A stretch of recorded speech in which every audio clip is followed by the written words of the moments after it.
Chapter 2655, Birth of a Mythic. Upon hearing the Tier 3 Shield Warrior's words, Solid Wind turned to Faux with an embarrassed expression. Previously, she had been focused on fighting, so she had forgotten to ask for Faux's name. In fact, she had even forgotten to thank Faux for his help. Fortunately, the Shield Warrior, Crazed Bull, had taken the initiative to ask. Otherwise, their adventurer team would appear very ungrateful. Black Flame, Faux replied calmly. Black Flame? Crazed Bull laughed involuntarily when he heard Faux's name. Friend, your name is too amazing. Most likely, nobody in Starmoon Kingdom would dare show disrespect to this name. The rest of the team nodded in agreement with Crazed Bull's words. At this point in time, there was nobody unaware of the name of Zero Wing's guild leader. Let alone the Star Alliance, a first-rate guild operating in Starmoon Kingdom, even the various superpowers had to show respect to Zero Wing now. All the players in Starmoon Kingdom knew of Black Flame's existence. However, no matter how they looked at Faux's cloaked figure, he didn't match the legendary Black Flame they knew of. They also didn't think that the guild leader of Zero Wing would come to this godforsaken place that was infested with faux saint monsters. Alright, it's just a form of address. Since he doesn't want to reveal his name, there's no need for us to pry into the matter, Solid Wind whispered through the team chat when she saw her teammates poking fun at Faux. At Solid Wind's admonishment, everyone promptly nodded and dropped the topic. After all, it was all thanks to Faux that they survived. Since Faux wished to conceal his identity, they naturally wouldn't try to delve into the matter. We still haven't thanked you for your help just now, Brother Black Flame. In the future, if you come across any trouble in the Orc Empire or Starmoon Kingdom, please feel free to seek us out. Our blood-packed adventurer team might not be comparable to large guilds, but we are more than capable of settling small problems, Solid Wind said in gratitude as she approached Faux. That's right. We might not be some famous top adventurer team, but we are still one of the top 20 adventurer teams operating in the Orc Empire. If you come across some wandering dark players, so long as you mention the name, Blood Pact, those dark players will generally show some respect and take a step back, Crazed Bull said confidently. Alright, Faux said, nodding. At the same time, a bitter smile formed beneath the hood of his cloak when he saw that Solid Wind and her team did not believe him. Let's get back on the carriages and continue on our way. Once night arrives, not only will those faux saint monsters grow more active, but Saint's Hands members will also ambush the players operating around Silverwing town. With the little manpower we have, we definitely won't be able to defend all the merchandise, Solid Wind said as she pointed at the nearby merchant fleet. Everyone then boarded the carriages of the merchant fleet, not daring to waste any more time in this place. Vice Commander Wind, since the faux saint monsters are more active at night, aren't Saint's Hands members afraid of getting assaulted by them? Faux asked curiously after getting onto the leading carriage. Since Saint's Heart was trying to expand its influence in Starmoon Kingdom, clashing with Zero Wing was inevitable. Hence, he wasn't surprised that Saint's Heart was targeting the players operating around Zero Wing's territories. However, the faux saint monster's strength was no trivial matter either. It would be extremely foolish for Saint's Hand to take action in Silverwing town's vicinity during the faux saint monster's peak period. We found this situation very strange, as well. However, it seems that Saint's Hand has developed a special tool. And when players wear this special tool, so long as they do not attack those faux saint monsters, then those faux saint monsters won't attack them either. With this tool, Saint's Heart's members can coordinate their movements with the faux saint monsters in targeting Silverwing town. Recently, their assaults have become stronger. By the looks of it, Saint's Hand wants to capture Silverwing town as soon as possible, Solid Wind said. However, for independent players like ourselves, we really don't wish to see Silverwing town fall. Thus far, the guild towns captured by Saint's Hand are open only to Saint's Hand's members. Meanwhile, Silverwing town is the Orc Empire's current economic center. If Saint's Hand manages to capture Silverwing Town, then we won't have anywhere to go. Hence, many adventurer teams and even some of Star Moon Kingdom's guilds are currently working together to assist Zero Wing in defending against Saint's Heart's assault and protecting the merchant fleets heading towards Silverwing Town. Only, due to the Faux Saint monsters growing increasingly stronger, our side has recently started to fall into a disadvantage. I don't know how much longer we can hold out like this. Aside from Solid Wind, the other players present also hated Saint's Hand with a vengeance. Currently, the various kingdoms and powers were already struggling to deal with the Faux Saint monsters, yet Saint's Hand was actually exploiting the situation, making it increasingly difficult for independent players like themselves to survive. However, despite their hatred for Saint's Hand, they were utterly powerless to do anything against the guild. In fact, even the various superpowers did not dare to oppose Saint's Hand and could only watch from the sidelines. From the conversations with Solid Wind and the others, Faux gradually understood Star Moon Kingdom's current situation. Although Star Moon Kingdom had already lost close to half of its territory, not a single main city-ranked NPC city had fallen. Even so, the situation did not look too good for the kingdom. This was because the Faux Saint monsters were growing increasingly stronger, which, in turn, prompted a large number of players to emigrate from the kingdom.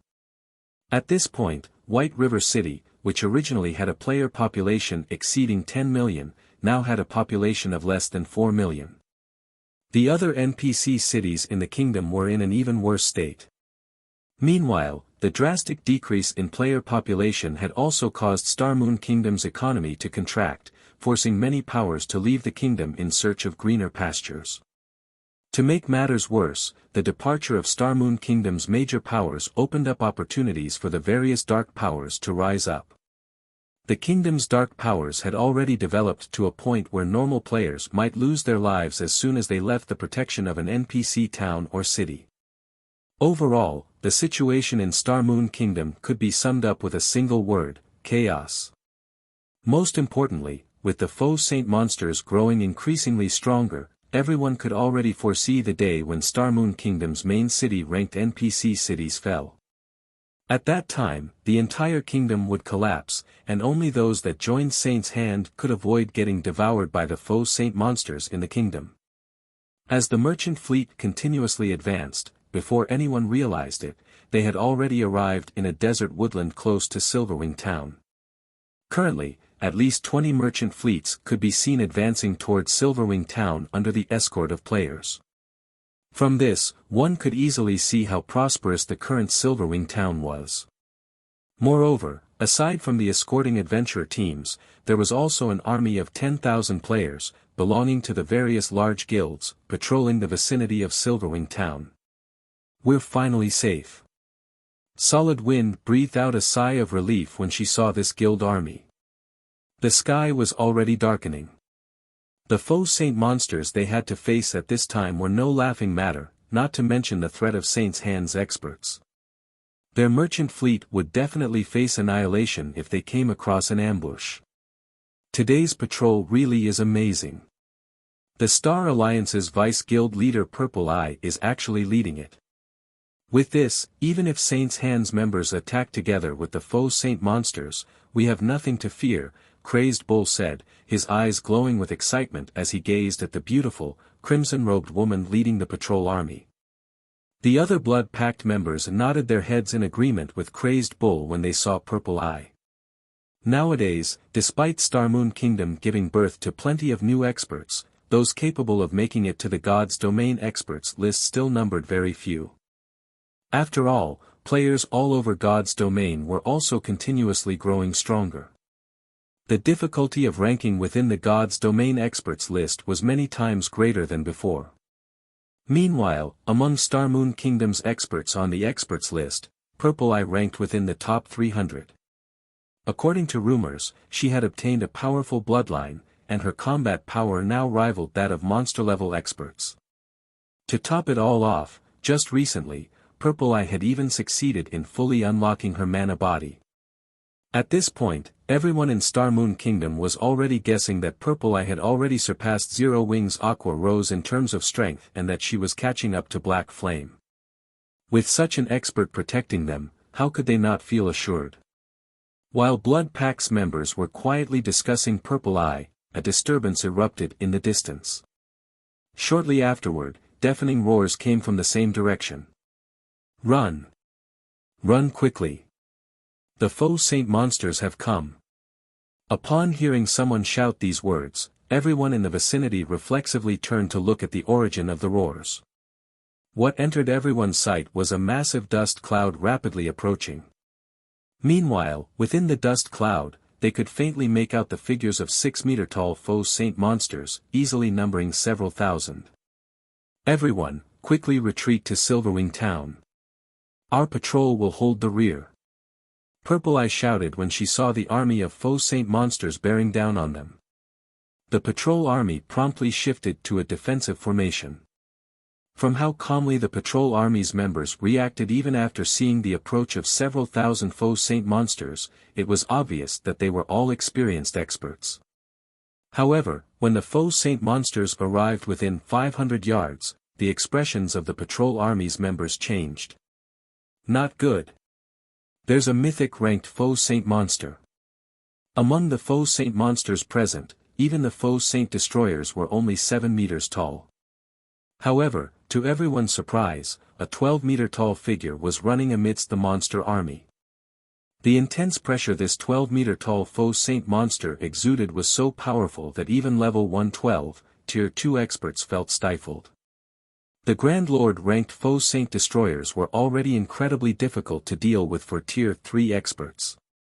In fact, even peak experts had died when fighting against a Faux Saint destroyer. Nobody dared imagine how powerful a Faux Saint monster would become after reaching the mythic rank. Not to mention, aside from the mythic-ranked Faux Saint monster, the monster army also had several hundred Faux Saint destroyers and several thousand Faux Saint saboteurs. How is this possible? How can a mythic-ranked Faux Saint monster appear so quickly? Solid Wind was stunned when she saw the gigantic Faux Saint monster. We're doomed. We're really doomed this time. Crazed Bull similarly fell into despair at this situation. When facing an army of Grand Lord-ranked Faux Saint destroyers, players like themselves could still band together to fend off the monsters. However, now that mythic-ranked Faux Saint monsters had started appearing in the Faux Saint armies, it was only a matter of time before Silverwing town perished. After all, even now, nobody had managed to kill a Faux Saint destroyer. Needless to say, killing the mythic-ranked Faux Saint Devourer would be even more impossible. Moreover, these Faux Saint monsters would only grow increasingly stronger as time passed. Players like themselves were helpless to stop these monsters. Read latest chapters at Wuxia World. EU. Before anyone could properly react to the appearance of a mythic-ranked Faux Saint monster, the Faux Saint army had already started clashing with the patrol army. Against a mythic-ranked Faux Saint Devourer, even the defense of Tier 3 MTs was no different from paper. Executing a horizontal swipe with its spear, the Faux Saint Devourer easily sent the Tier 3 MTs in its path flying, the MTs losing HP rapidly.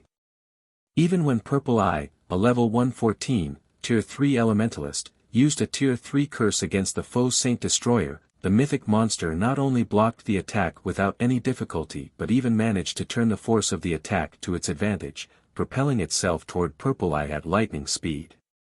If not for her quick reaction, activating a life-saving skill in time, she would have been instantly killed. Brother Black Flame, let's hurry up and leave. The patrol army won't hold out for very long, Crazed Bull urged anxiously when he saw Faux jumping off the carriage. If even an expert of Purple Eye's caliber was at an absolute disadvantage, the Faux Saint army would eventually break through the patrol army's defensive line. Chapter 2656, Frightening Monster. Silverwing Town, Blue Rose Bar. As one of the few advanced bars found in Silverwing Town, not only was the Blue Rose Bar a place where experts exchanged information, but it was also a sacred place for the various well-known adventure teams to celebrate their harvests. Hence, the Blue Rose Bar was basically crowded with players every day. At this moment, however, only a dozen or so people occupied the bar's third floor. Of the people there, even the lowest leveled was level 114, with the highest at level 115. These players also boasted excellent equipment, the weakest piece of equipment being level 110 dark gold rank. As for level 100 plus epic equipment that could make even peak experts drool, every one of these players had at least 2 pieces, with some of them sporting up to 4. However, compared to the levels and equipment of these people, their identity was what was truly astonishing. These players were none other than the peak experts of Crimson Emperor, a guild that was known by almost everyone in the surrounding kingdoms and empires. Meanwhile, seated at the head of this group was Illusory Words, one of Crimson Emperor's vice guild leaders. Sure enough, just like our spies and Saint's Hand reported, the mythic-ranked Faux Saint Devourer that recently spawned is planning to attack Silverwing town, a level 114 man with a fierce look said as he looked at the image on the magic mirror set up in the middle of the table. Sighing, the man continued, "It won't be long before more Faux Saint Devourers appear. With this, Silverwing town will fall within a few days. At that time, it will be useless even if Zero Wing's main force members show up." Upon hearing the fierce man's words, the other Crimson Emperor members fell silent. The Grand Lord-ranked Faux Saint Destroyers were already plenty strong. Now, even a mythic-ranked Faux Saint Devourer had appeared. The strength and combat standards the Faux Saint Devourer had displayed thus far were enough to give even peak experts like themselves goosebumps. Most likely, even if their group here worked together to attack it, they would all still die. Meanwhile, once the numbers of these Faux Saint Devourers grew to around 20 or 30, they might be capable of destroying even guild cities. What is the guild leader's response to this matter? Illusory Words asked the fierce man. When she saw the Faux Saint Devourer's unstoppable rampage through the magic mirror, she could not help frowning, either. The guild leader has ordered a complete withdrawal. He says that there's no need for us to accompany Zero Wing in its fight to the death against these Faux Saint monsters, the fierce man replied. A complete withdrawal? Illusory Words was a little surprised by the answer she received. Previously, their guild leader had personally dispatched Crimson Emperor's experts to help defend Silverwing town. This indicated that he strongly supported Crimson Emperor's partnership with Zero Wing. Now, however, before Crimson Emperor's experts had even started fighting, he was actually ordering a retreat. Illusory Words found this situation unbelievable. That's right, a complete withdrawal. The current God's domain is no longer the same as before. We have a ton of matters to deal with just in the Dark Knight Empire alone. This is especially true now that Starlink's development is accelerating. At this point, Starlink already has designs on a few of our guild towns. Moreover, the situation here is obviously hopeless, so it is naturally much better if we post our available combat power to defensible locations. Unyielding Soul should be doing likewise, the fierce man explained. Do we have any new information on Zero Wing's guild leader and main force? Illusory Words asked. There's still nothing even now. I heard that Zero Wing's upper echelons have tried contacting Black Flame and the others, but their virtual gaming cabins remain under lockdown. If they sever the power to the gaming cabins, there's a very high chance that Black Flame and the others will enter a deep coma. Hence, all they can do is wait, the fierce man said, shaking his head. However, with the present situation, there's no chance of Zero Wing making a comeback. Setting aside the threat of Starlink and the Dark World, Zero Wing will have difficulty defending its headquarters in Star Moon Kingdom from the Faux Saint monsters. Nothing will change even if Black Flame and the others return. The difference in combat power is simply too large. Moreover, there's also Saint's Hand, which is eyeing Zero Wing's position in Star Moon Kingdom. Saint's Hand's origin is extremely mysterious and extraordinary. Even Blackwater's mighty Wuxia seems afraid of it. Otherwise, with her personality, she definitely wouldn't make any concessions in the Orc Empire. I understand. However, at the rate the Faux Saint Devourers are spawning, so long as we defend together, we should be able to hold out for another 2 weeks or so. Retreating so soon is really, although Illusory Words understood what the fierce man was trying to say, she still could not bring herself to give up just like that. 2 weeks. The fierce man revealed a bitter smile at Illusory Words' statement. If we really could hold on for another 2 weeks, the guild leader wouldn't have called for a retreat right away. What do you mean? Illusory Words asked curiously. While Tier 4 combatants were indeed extremely powerful and especially useful when attacking fortified locations, with Silverwing Town's defenses and the experts like themselves present, it would take at least 20 or 30 Faux Saint Devourers to conquer Silverwing Town. According to the information we collected from Saint's Hand, when Faux Saint monsters reach the Mythic rank, not only do their basic attributes and combat power undergo a qualitative transformation, but so does their intellect as well, the fierce man said, fear darkening his eyes as he looked at the Faux Saint Devourer displayed on the magic mirror. Isn't it normal for them to gain a boost to their intellect? Illusory Words didn't get the fierce man's point. It wouldn't be a problem if it were a normal improvement in intellect. However, according to Saint's Hand's information, these Faux Saint monsters gain the ability to learn once they reach the Mythic rank. In just a few minutes, they can learn the combat techniques players use. And the more experts they fight, the more quickly they improve. They are monsters in the truest sense, the fierce man explained. How is this possible? Doesn't this mean that, aside from NPCs, nobody will be able to suppress those Faux Saint Devourers? Illusory Words could not help feeling that the fierce man was being too alarmist when she heard his words. Learning a combat technique was easier said than done. Even with the guidance of a complete legacy crystal, peak experts would need dozens of hours to learn a combat technique. Without any guidance, they wouldn't be able to learn a combat technique even given a month or two. Hence, how could a monster that, at most, possessed intellect rivaling that of ordinary players, learn a combat technique in just a few minutes? I didn't believe this information either, the fierce man said as he chuckled bitterly. He then sent a video recording to Illusory Words and continued, take a look at it yourself. When Illusory Words played the video recording, it showed a Tier 3 Void Realm expert fighting a Mythic-ranked Faux Saint Devourer.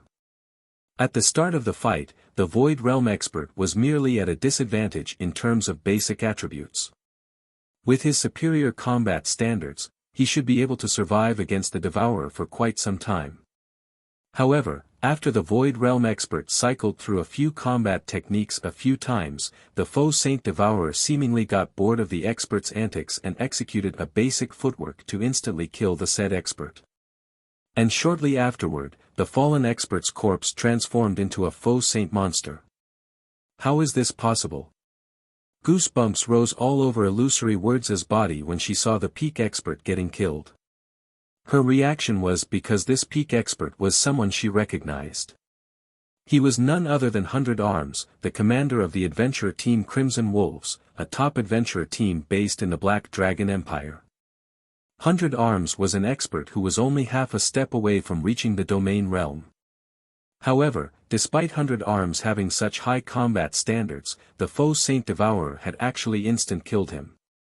Moreover, the monster had even used 100 Arms' prided footwork, doppelganger steps, to do so. That's right. That Faux Saint Devourer learned doppelganger steps in only a minute. Moreover, the Devourer was extremely cunning while fighting 100 Arms. It didn't use its full strength at the start of the fight. Instead, it held back and squeezed out all of 100 Arms' potential, forcing 100 Arms to use every move he had. Only after seeing that 100 Arms had nothing left to offer did the Devourer kill him. The situation is similar to Purple Eyes right now, the fierce man said, breathing out a deep sigh as he watched Purple Eye clash with the Faux Saint Devourer, through the magic mirror. No wonder the guild leader wants us to retreat immediately. Who could possibly be a match for such a monster? Illusory Words muttered, still in shock over the Faux Saint Devourer's intellect. With such strength and intellect, the Faux Saint Devourer simply wasn't an existence that players could handle. Only NPCs could kill such a monster. Read latest chapters at Wuxia World. Just as Illusory Words was about to command Crimson Emperor's members to withdraw from Silverwing Town, the movement pattern of the Faux Saint Devourer fighting Purple Ice suddenly changed.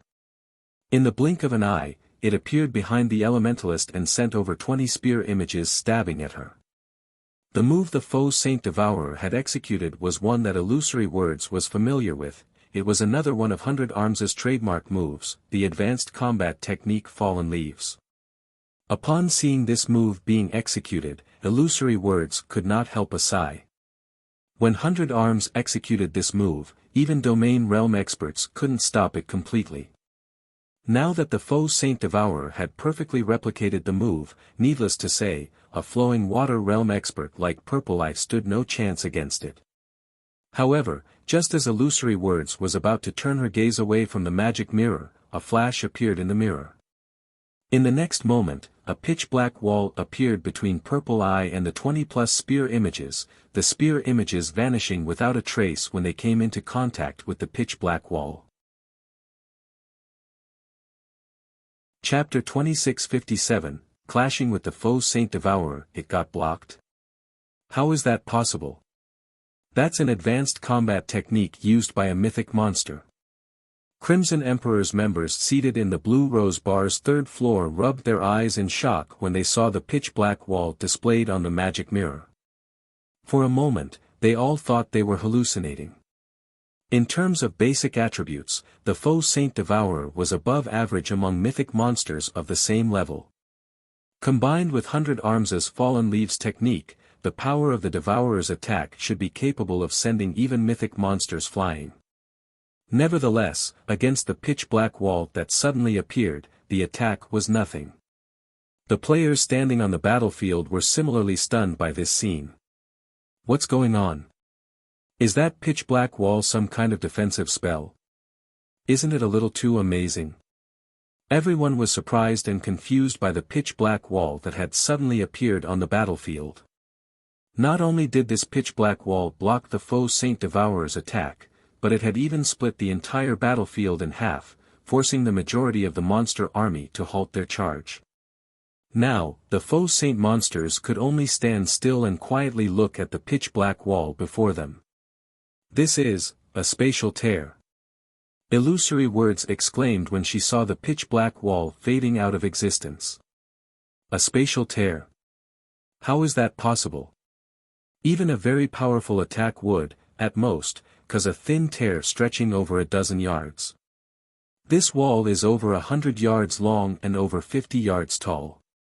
Who could possibly have such strength? The fierce man refuted, shaking his head in denial. He felt that Illusory Words' conjecture was ridiculous. Everyone in the bar's third floor was familiar with spatial tears. After all, they would always come across spatial tears when clashing with Tier 4 mythic monsters. A spatial tear was the byproduct of an attack carrying too much power for the surrounding space to handle. The surrounding space would destabilize and shatter like broken glass, which was why the shape of spatial tears was generally irregular. However, the pitch-black wall displayed on the magic mirror was incredibly stable. There were no cracks in it at all. It looked like a steel wall that had just fallen out of the sky, incredibly smooth and heavy. I guess you're right. Even that person wouldn't be capable of such a feat, Illusory Words said, laughing despite herself. After giving the matter some thought, she agreed with the fierce man. Regardless, who saved Purple Eye, the fierce man wondered as he carefully tracked the pitch-black wall back to its origin. Setting aside the wall's defensive capabilities, just the fact that this person saw through the Faux Saint Devourer's movements is already plenty amazing. I doubt there are more than a handful of people in the entire Silverwing town who would be a match for this person. Did an old monster belonging to one of Zero Wing's partners take action? The fierce man's gaze landed on a cloaked man wielding a pitch-black longsword, the origin of the remarkable wall.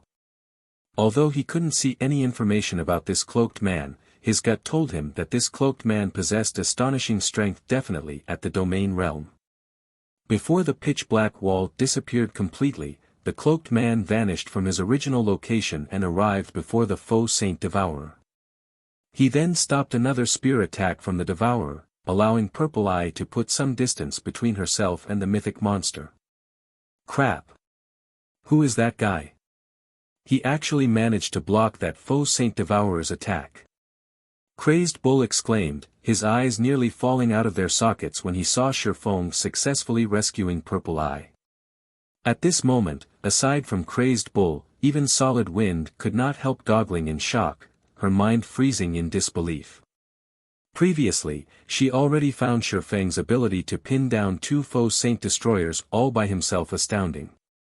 Now, the man had even single-handedly pinned down the mythic-ranked Faux Saint Devourer, which even an expert of Purple Eye's caliber was no match for. Amazing! He's actually keeping up with that Devourer's speed. With this, he should have no problems handling the Devourer, illusory words said, her eyes glowing with excitement when she saw the cloaked man deflecting every one of the Faux Saint Devourer's attacks. If Silverwing Town has his protection, we should be able to sustain the town for some time and foil Saint's Hand's plan to solicit help from the neighboring kingdom's powers.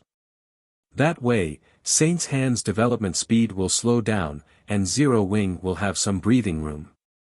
If Zero Wing can continue holding out in Star Moon Kingdom, we'll have an easier time resisting Starlink in the Dark Knight Empire as well. This will only delay the inevitable. That Faux Saint Devourer will grow stronger as more time passes. Its growth speed is also no laughing matter.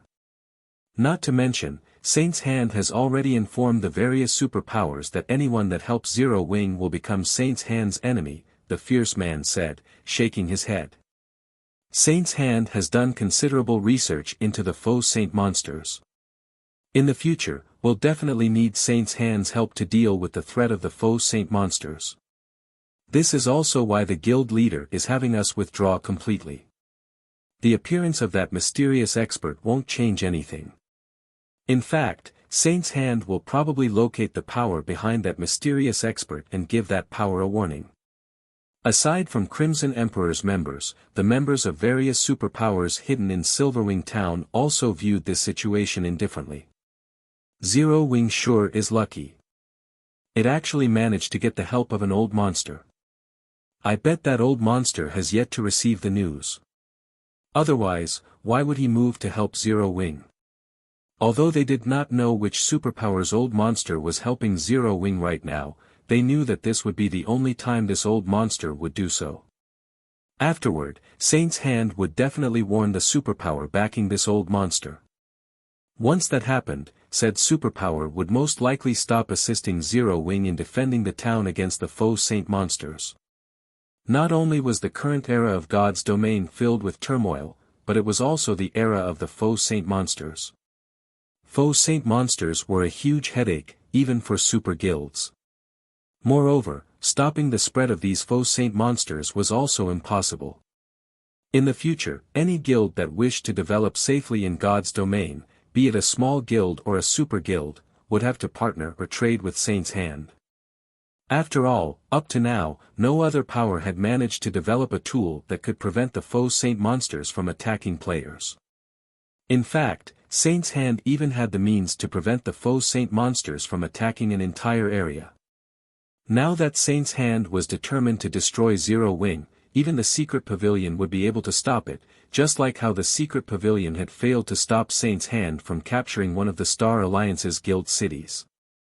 Meanwhile, as time passed, due to reinforcements continuously pouring out of Silverwing Town, the patrol army eventually gained the upper hand over the Faux Saint army. In fact, over 1,000 Faux Saint saboteurs had fallen in battle already, which made the Faux Saint Devourer anxious. In the next moment, the Faux Saint Devourer let loose a deafening roar that echoed throughout the battlefield. Immediately afterward, the Faux Saint army scattered and fled. As for the Faux Saint Devourer itself, it, too, turned around and ran off. Read latest chapters at Wuxia World. EU, sure enough, it is going to escape. Silverwing Town might have survived this time, but let's see how it's going to stop the next attack. The superpowers hidden within Silverwing Town were not at all surprised when they saw the Faux Saint army retreating. After all, with the Faux Saint Devourer thoroughly suppressed, it was only a matter of time before the Faux Saint army suffered annihilation. However, what made the Faux Saint monsters truly formidable was their ability to grow stronger with each battle they experienced. Even though Silverwing Town had successfully fended off today's attack, it wouldn't necessarily be able to repeat the feat escape. Faux sneered when he saw the Faux Saint Devourer fleeing. "Do you think you can escape?" Following which, he took out the Ring of Gospel from his bag and activated Miniature World. Chapter 2658, Power of Tier 4 Concentration. When Faux activated Miniature World, the sky above the desert woodland darkened as if night had fallen. Immediately, everyone on the battlefield felt their perception of their surroundings vanish. It was as if they had been plunked into a pitch-black void with nothing in it. Moreover, aside from the players, even the fleeing Faux Saint monsters came to a halt and aimlessly turned their heads left and right, their eyes brimming with fear and confusion. Shortly afterward, a colorful brilliance descended from the sky, the lights giving off a sacred and majestic feeling. Spectators at a distance would see a gigantic rainbow barrier enveloping the entire desert woodland outside Silverwing Town. This rainbow barrier thoroughly isolated the woodland from the outside world, making the woodland look like a mirage. Meanwhile, beneath this colorful brilliance, the Faux Saint monsters started wailing in agony, one after another, their screams echoing throughout the woodland. At the same time, the intense aura they radiated waned rapidly, and even their basic attributes and reaction speed weakened to an unbelievable degree. It was as if these Faux Saint monsters that everyone originally feared had become common monsters. Seeing this scene, everyone on the battlefield was stunned. "Isn't this a little too strong?" He actually debuffed several thousand Faux Saint monsters to such an extent in an instant. Who is this guy? The various adventurer teams escorting merchant fleets and the patrol army fending off the Faux Saint monsters stared at Faux in astonishment. They had seen many instances of magic arrays suppressing monsters before, but this was the first time they had seen a magic array produce such a huge commotion and effect. Any random Faux Saint saboteur was more than enough to give Tier 3 experts a headache, what more the Faux Saint destroyers. Now, however, several hundred Faux Saint destroyers had been suppressed until they were just slightly stronger than ordinary Great Lords. Even ordinary Tier 3 experts could handle these Grand Lords. As for the almighty Faux Saint Devourer, it was no different from an ordinary mythic monster. In its present state, even Tier 3 peak experts could resist it for a certain period. Master magic arrays were unlikely to be able to produce such results. Moreover, the magic array Faux used spanned the entire desert woodland. At this moment, Faux himself was very surprised by the effects of Miniature World. He never thought that, after his concentration had reached the Tier 4 standard, aside from being able to exhibit the power of an advanced combat technique with his every movement, his control over magic arrays would also improve to such a frightening degree. Currently, Miniature World suppression effects could rival those of advanced master magic arrays. Despite his surprise, Faux did not pause. After activating Miniature World, he promptly charged at the Faux Saint Devourer. Under the suppression of Miniature World, the Faux Saint Devourer's speed had decreased considerably. In just 2 seconds, Faux intercepted the mythic monster and sent the abyssal blade cutting at it. Immediately, a crescent arc appeared and cut through the Faux Saint Devourer's shoulder. Failing to react to the attack in time, the Devourer got sent flying and crashed into a large tree several yards away, a damage exceeding -600,000 appearing above its head. The disparity in combat power was clear for all to see. What is that magic array? The Faux Saint Devourer actually doesn't even have the strength to fight back. The various superpowers spectating the fight from Silverwing Town gaped in shock when they saw the Faux Saint Devourer at a complete disadvantage. In fact, the Devourer's reaction speed couldn't even keep up with the swordsman's movements. Although they could tell through their magic mirrors that the Faux Saint Devourer's basic attributes had decreased by a significant margin, the Devourer should be at the standard of ordinary mythic monsters. Given its knowledge of combat techniques, its overall combat power should still be on par with that of domain realm experts. After all, the basic attributes of a Tier 4 monster was no trivial matter. However, let alone putting up a fight, the Faux Saint Devourer couldn't even defend itself against Shifeng's attacks, its HP continuously decreasing. It simply couldn't keep up with Shifeng's movements. After seeing this, everyone could already imagine what outcome awaited the Faux Saint Devourer. Death. While it might be impossible for Shifeng to kill the Faux Saint Devourer by himself, as the mythic monster had 1.6 billion HP, so long as a dozen or so Tier 3 experts joined him in assaulting it, the Devourer would eventually fall. Until this day, let alone killing a mythic-ranked Faux Saint Devourer, the various superpowers hadn't even managed to kill a Grand Lord-ranked Faux Saint Destroyer before. Now, however, Shifeng accomplished this miracle just by using a magic array. This was simply unbelievable. Following which, time passed quickly. Less than 10 minutes after Shifeng activated Miniature World, all the Faux Saint saboteurs on the battlefield had already fallen to the patrol army, while the Faux Saint Destroyer's HPs were down by half. As for the Faux Saint Devourer, with Shifeng, Purple Eye, and several dozen other Tier 3 experts attacking it, its HP had fallen below the 70% threshold already. The players present could not help growing excited at this scene. This was especially true for the members of the various adventurer teams. After all, the Faux Saint monster's undefeated streak had finally ended. Previously, the various powers and players had been afraid of the Faux Saint monsters because the Grand Lord-ranked Faux Saint Destroyers were basically impossible to kill, not to mention the mythic-ranked Faux Saint Devourer. However, now that killing these Grand Lord and mythic-ranked Faux Saint monsters was no longer a problem, not only was there hope of Starmoon Kingdom's survival, but reclaiming some of the kingdom's lost land might even be possible. Players like themselves would then be able to continue developing in the Orc Empire and Starmoon Kingdom like before. I don't know who that person is, but after this battle, the situation in the Orc Empire and Starmoon Kingdom is most likely going to change, illusory words said, the corners of her lips curling up slightly as she watched Shifeng suppressing the Faux Saint Devourer on the magic mirror. Previously, the undefeatable Faux Saint monsters were the main reason why the various major powers and superpowers feared Saint's Hand.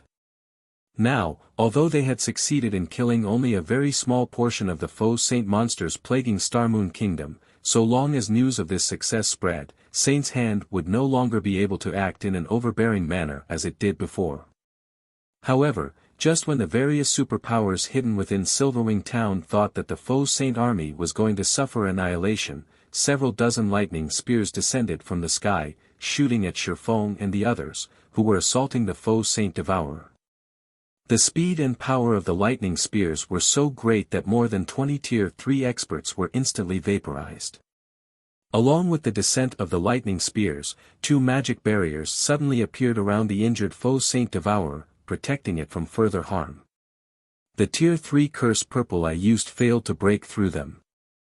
Before anyone could react to this turn of events, over 100 figures emerged rapidly from the surrounding forest and interposed themselves between the Faux Saint Devourer and Shifeng's group. Surprisingly, every one of these new arrivals radiated an aura rivaling that of Grand Lords of the same level. Who are you people? What are you trying to do? After Purple Eye saw her companions killed and the Faux Saint Devourer protected by a twofold magic array, an indescribable rage welled up within her as she glared at the 100-plus black-clad Tier 3 experts that had suddenly appeared. If not for these new arrivals exuding auras rivaling that of Grand Lords, she would have attacked them already. However, reason told her she absolutely mustn't do so. After all, so long as she took action, both she and her several dozen remaining teammates would die swiftly. At this time, a tall and bald man with golden eyes walked out of the group. Looking at Purple Eye, the bald man smiled and said, "Commander Purple, long time no see. Do you still recognize me?" With the appearance of this bald man, the atmosphere became incredibly tense.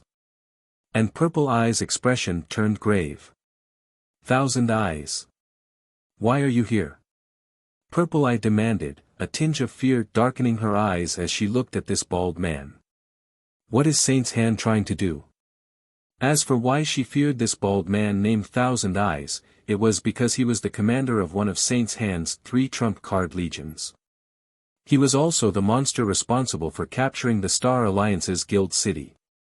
Thousand Eyes' basic attributes rivaled those of ordinary mythic monsters. He had even instantly killed the domain realm expert that the secret pavilion sent to aid the Star Alliance. Do I even need to say it? It's because you people have gone too far. That's why we came to stop you, Thousand Eyes said. What do you mean? Purple Eye asked. It is only a matter of time before the Faux Saint monsters take over the entire eastern continent. After all, they are constantly growing stronger, and there is nothing players like ourselves can do to stop them. Our only option is to coexist with them, yet you are actually planning to kill the newly emerged Faux Saint Devourer, which is like a king to the Faux Saint monsters. If you kill the Devourer, you will only enrage those Faux Saint monsters even more. These monsters might even become more active during the day, Thousand Eyes said. Hence, we came to stop you from doing something stupid and aggravating the current situation. Thousand Eyes' words gave many of the adventure team members present pause. Read latest chapters at Wuxia World. The several thousand Faux Saint monsters here were merely a small portion of the countless Faux Saint monsters within Starmoon Kingdom. Moreover, just like Thousand Eyes had said, these Faux Saint monsters were incredibly vengeful. So long as a player killed one of these Faux Saint monsters, even more Faux Saint monsters would hunt down the said player. Even if the said player managed to fend off a few attacks, the Faux Saint monsters would simply continue attacking more frequently and in greater numbers. They would not stop until they exacted their vengeance. If they really killed the Faux Saint Devourer, which was akin to a king among Faux Saint monsters, nobody could tell what the other Faux Saint monsters would do. It was entirely possible for them to grow even more violent and for their daytime activity to escalate. In fact, previously, the Faux Saint monsters had not been particularly active during the day. However, as the number of Faux Saint saboteurs that players killed increased, the Faux Saint monsters had indeed become more active during the day. They had also grown stronger much more quickly. In this situation, Purple Eye was at a loss as to what to do. As Purple Eye and the others were wondering what to do, a crisp and calm voice suddenly entered everyone's ears. What if I want to kill it, no matter what? Chapter 2659, Black Flame. When everyone heard this calm voice, they looked at its origin reflexively. Meanwhile, the person who said these words was none other than the cloaked man who had suppressed the Faux Saint Devourer and single-handedly turned the tides of this battle. Is he really opposing Saint's Hand? The various superpowers members spectating from Silverwing Town were surprised by this development. They never thought that the swordsman would actually dare provoke Saint's Heart's members. Moreover, he had even spoken those provocative words to Thousand Eyes, the commander of one of Saint Hand's 3 trump card legions. The swordsman was simply too bold. At this moment, even Illusory Words and the other Crimson Emperor members seated inside the Blue Rose Bar were astonished by this situation. Although Saint's Heart's members numbered only a little over 100, which was nothing compared to Silverwing Town's patrol army, these Saint's Heart members all possessed extraordinary strength. In fact, Thousand Eyes had relied on these 100-plus players to attack and capture the Star Alliance's heavily defended guild residence. They had even killed more than 600 of the secret pavilion's Tier 3 experts that were dispatched to help the Star Alliance. At Silverwing Town, one could say that, unless Zero Wing's main force members took action, nobody could stop Thousand Eyes' group. But why does this scene feel familiar? When Illusory Words saw the standoff on the magic mirror, she had a sense of déjà vu. At the desert woodland, Purple Eye could not help growing somewhat anxious when she saw Sherfone challenging Thousand Eyes. Others might not know how powerful Thousand Eyes and his team were, but she did. After all, she had witnessed him in action before. It might be fine if they were within 300 or 400 yards of Silverwing Town, since Silverwing Town's Tier 4 personal guard could take action at that range. As strong as they were, even Thousand Eyes and his team would not dare mess around with a Tier 4 NPC. However, not only were they quite some distance from Silverwing town, but the majority of the patrol army were currently scattered all over the battlefield. With only a little more than 30 Tier 3 experts on Purple Eye's side, even if Shifeng's combat power could suppress the Faux Saint Devourer, her people still wouldn't be a match for Thousand Eyes' team. The members of Thousand Eyes' team simply couldn't be considered human. They were more like a group of humanoid beasts. Otherwise, they wouldn't have dared attack the Star Alliance's guild residence, which had been guarded by several hundred Tier 3 personal guards and over 10,000 experts, with just 100+ players. Their inhuman strength was also the reason why Thousand Eyes and his team dared take action so close to Silverwing town. As Purple Eye was growing nervous over this matter, Thousand Eyes turned to Shifeng. "I don't know who you are, but I advise you not to look for trouble. Your strength and abilities are indeed amazing. I'm sure many superpowers will fear you. However, all of those things are nothing to Saint's Hand," Thousand Eyes said coldly.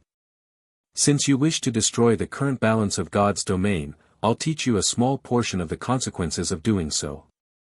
As soon as Thousand Eyes finished speaking, 5 figures appeared from behind him, simultaneously activating a Tier 3 combination skill, Purgatory Storm. Each of these 5 people immediately split into 6 copies of themselves and surrounded Shifeng. The 30 doppelgangers then launched a synchronized strike at Shifeng, every one of their attacks carrying power at the Tier 4 standard.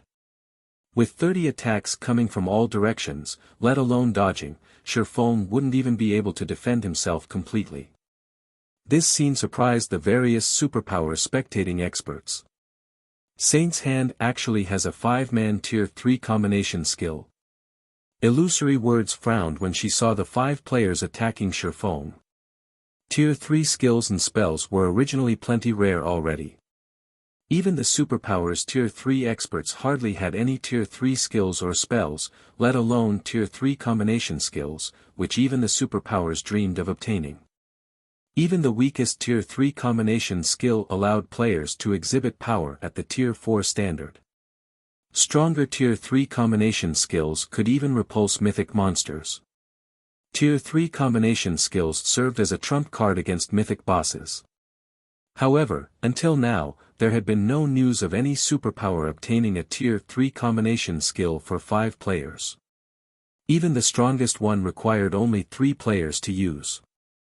Against a 5-man, Tier 3 combination skill, even the Faux Saint Devourer would not emerge unscathed. A 5-man, Tier 3 combination skill. Sure enough, Saint's Hand's foundations truly are extraordinary. That guy must be stupefied right about now. When the various superpower spectating members saw Shifeng surrounded, some of them laughed in ridicule while some sighed in disappointment. Although the swordsman indeed possessed astonishing strength, just like Thousand Eyes had said, it was nothing in front of Saint's Hand. The 30 attacks, which tore space, struck at Shifeng simultaneously, their frightening power making even Purple Eye, who stood over 30 yards away, feel stifled. Just as the 30 devastating attacks were about to devour Shifeng, however, he raised the abyssal blade overhead with both hands before swinging the magic weapon at the attacks. First sword, Light Shadow. The phantom of a gigantic greatsword suddenly appeared in the air. However, compared to the previous time Shifeng executed Light Shadow, the phantom greatsword felt much more solid this time. Moreover, just its manifestation made the surrounding space heavy. Even the attacks approaching Shifeng slowed down considerably. At this moment it was as if only this phantom greatsword was moving while everything else remained static. Boom! The 30 attacks capable of repulsing even the Faux Saint Devourer shattered instantly into countless particles of light, and the surrounding space crumbled from the terrifying force of the impact. Immediately afterward, 5 figures went flying out of the shattered space like cannonballs and crashed into the large trees over 30 yards away. Despite the trunks of the large trees having a 4-meter diameter, the 5 figures came to a stop only after ramming through several of these forest giants. And when these figures eventually landed back on the ground, their HP bars depleted rapidly and stabilized only after hitting the 30% mark. This, upon seeing the 5 heavily injured Saint's Hand members, Purple Eye gaped in shock. With just one move, Faux not only shattered the 5-man, Tier 3 combination skill but even heavily injured the 5 Saint's Hand members. The ease with which he neutralized the attack made it seem as if the 5 Saint's Hand members were not peak experts boasting basic attributes rivaling that of Grand Lords, but merely ordinary players that one could find anywhere. "Who are you?"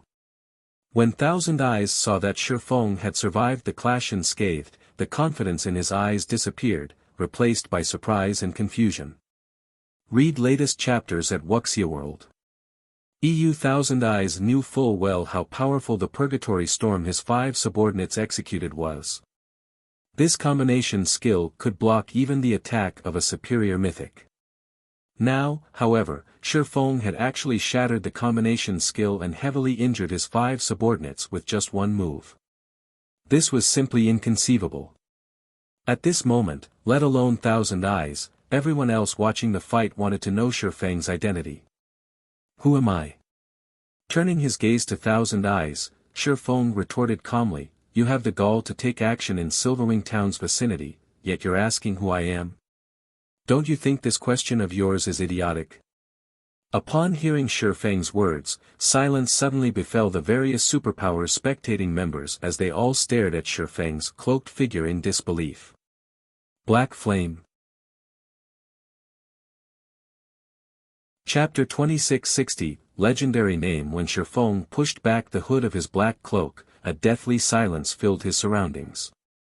If not for the mantle of his cloak swaying with the breeze, one would think that time had stopped. He's actually the real Black Flame.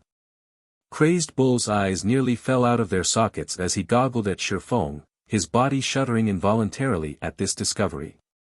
Black Flame. This was a name that every superpower on the continent knew. Black Flame was an existence that had pulled off numerous miracles in battle, one that even the superpowers had great difficulty dealing with. In the hearts of independent players, he was akin to a living legend. Although Black Flame had disappeared from the eastern continent for some time now, just his prestige alone had allowed Zero Wing to continue rapidly developing on the eastern continent unharassed.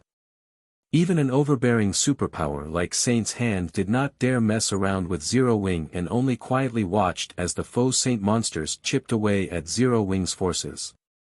Saint's Hand did not dare directly target any of Zero Wing's guild towns or cities. Moreover, because of Black Flame's name, no superpower, aside from a few like Starlink, dared to hinder Zero Wing economically.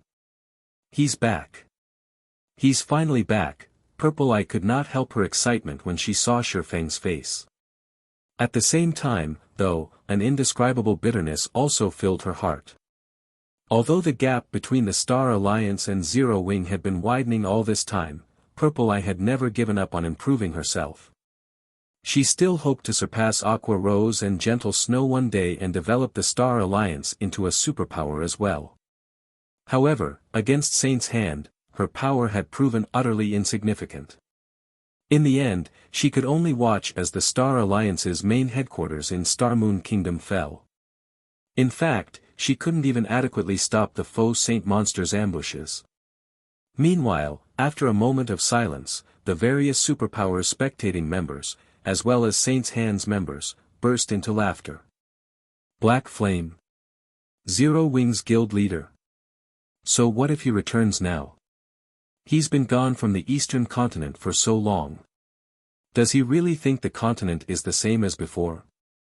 They were indeed very surprised by Faux's appearance. However, that was it, nothing more. After all, Faux had disappeared from the eastern continent for far too long. He simply didn't know the situation the eastern continent was currently in. So, you're Zero Wing's guild leader Black Flame. No wonder you could shatter that 5-man combination skill, Thousand Eyes said, applauding as he looked at Faux. In the next moment, though, he sneered, but so what if you've returned? Now that the Faux Saint army has already given birth to a mythic-ranked Faux Saint Devourer, many more of its kind will be appearing in the future. Nobody can stop the Faux Saint army now. Do you think you can change things just because you've returned? He was familiar with the name of Black Flame. This was a monster that his guild leader had warned him to be careful of. If it were a few days ago, he would indeed be terrified of Sherfong. Now, however, let alone fearing Sherfong, he didn't even consider the swordsman a threat. Boss, why are we wasting words with him? Since he is Black Flame, we should let this old bastard know that he is already obsolete. This is no longer his era, urged Iron Tooth, formerly the chief shield warrior of the Purple Thorns Kingdom's #1 guild, Sin Realm, with a playful smirk on his face. He had always wanted to destroy the guild known as Zero Wing. Unfortunately, back then, Sin Realm was no match for Zero Wing at all. Now that he had joined Saint's Hand, however, he understood that Zero Wing wasn't a threat at all. Instead, it was merely a small stepping stone toward Saint's Hand's domination of the entire eastern continent. I guess you're right. Thousand Eyes nodded in response to Irontooth's words. He then looked at Sherfong and said calmly, since you're Zero Wing's guild leader, then I'll make an exception today and show you Saint's Hand's true power. After saying so, Thousand Eyes glanced at Iron Tooth, who stood beside him. At this hint, Iron Tooth excitedly approached the Faux Saint Devourer, which was behind a twofold magic array. What is he trying to do? The excited look on Irontooth's face gave Purple Eye an inkling that something was amiss. It's nothing much. He's just going to show you people what the power of the new era is like. Thousand Eyes said, a smirk appearing on his face as he looked at Purple Eye. As Thousand Eyes said that, Iron Tooth took out a silvery white crystal from his bag and started chanting an incantation. Suddenly, the Faux Saint Devourer let loose a roar before its body burst into countless particles of silvery white light. These particles then merged with Irontooth's body. In the next moment, Iron Tooth transformed into a 6-meter-tall giant clad in silver armor. The aura he radiated much stronger than even that of the Faux Saint Devourer. This. How is this possible? Everyone present was stunned by this scene. They never imagined that players could obtain the strength of Faux Saint monsters. Moreover, it was obvious from the eyes of the armored giant that it was Iron Tooth. Only, Iron Tooth was currently much stronger than even the Faux Saint Devourer. Previously, although the Faux Saint Devourer possessed an incredible learning ability, its combat standard wasn't very high. It wasn't capable of exhibiting its full strength. However, now that Iron Tooth had gained control of this strength, the combat power he could exhibit would far exceed that of the Faux Saint Devourer. Amazing. Truly amazing. So, this is the strength of a mythic ranked Faux Saint monster. Iron Tooth was ecstatic when he sensed the power he currently wielded. At this moment, the other Saint's Hand members present could not help envying Iron Tooth. In front of such strength, players were nothing. If they could have such strength as well, they could single-handedly annihilate an entire army of players. They wouldn't even have to fear tier for NPCs. Meanwhile, the various superpowers spectating members gaped in shock at the transformed Iron Tooth. They hadn't suspected that Saint's Hand had kept such a powerful trump card hidden all this time. This is bad. Although Iron Tooth is only in the flowing water realm, with the Faux Saint Devourer's strength, let alone Black Flame, even Silverwing Town's Tier 4 personal guard might not be a match for him. Illusory Words' complexion darkened as she took in the armored giant displayed on the magic mirror. Originally, Sherfang's appearance should have been a joyous matter. With the combat power he possessed, he would be of great help in the current situation. However, Illusory Words had never imagined that Saint's Hand would have such a trump card. The strength Iron Tooth now wielded simply wasn't something current players could hope to go up against. And if Sherfang got killed at this point, his death would deal an unprecedented blow to both Zero Wing and Starmoon Kingdom. Meanwhile, after Iron Tooth experienced his newfound strength for a short moment, he turned around and stepped forward, instantly appearing before Sherfang. He was so fast that even Purple Eye failed to react to his movements in time. Black Flame, weren't you very powerful? Weren't you Starmoon Kingdom's legendary figure? Weren't you thinking of stopping Saint's hand? I wonder how you feel about the situation now, Irontooth jeered as he looked down at Sherfong. Upon seeing Irontooth suddenly appear before Sherfong, the expressions of the patrol army's members turned indescribably grim. Even Purple Eye could not help panicking. Irontooth was simply too fast. By the time she sensed Irontooth moving, the latter had already appeared before Sherfong. She simply did not dare imagine what would happen when Irontooth actually took action. Read latest chapters at Wuxia World. EU. However, despite Irontooth appearing before him without any warning, Sherfang's expression remained ineffably calm. This move of yours is indeed amazing, Sherfong said as he shot a glance at Thousand Eyes. However, do you think you're the only ones that can transform into a monster?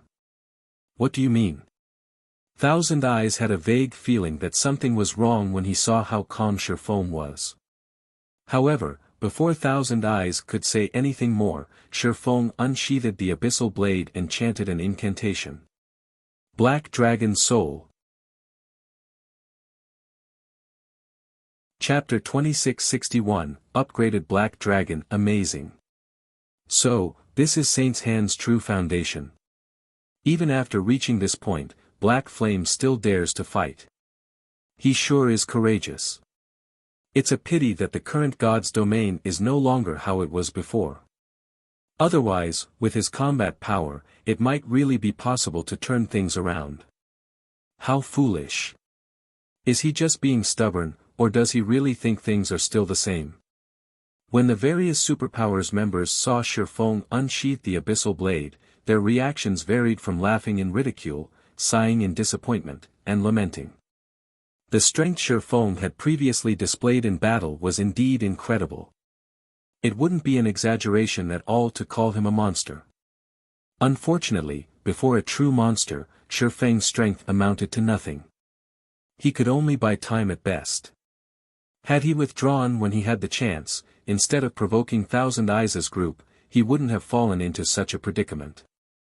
As the various superpowers members were conversing, the abyssal blade in Sherfang's hand suddenly transformed into a cloud of dark fog that enveloped him completely, then expanded rapidly. When the cloud of fog had grown to a 60-yard radius, a dragon's roar echoed throughout the battlefield, making everyone's soul shudder. Before anyone could react to this roar, a gigantic, pitch-black claw emerged from the fog and landed right beside Irontooth. The ground under the claw sank as if it was water. In addition, web-like cracks appeared in the space around the claw, the phenomenon making it seem as if the surrounding space could shatter at any time, unable to withstand the power the claw carried. Shortly after the gigantic claw appeared, another dragon's roar dispersed the black fog. When the fog cleared, the figure of a 40-meter-tall black dragon came into view. Despite the black dragon just standing there quietly, everyone felt an indescribable sense of awe and fear welling up within them as they stared at the black dragon. A dragon? What's going on? Everyone was dumbfounded when they saw the black dragon.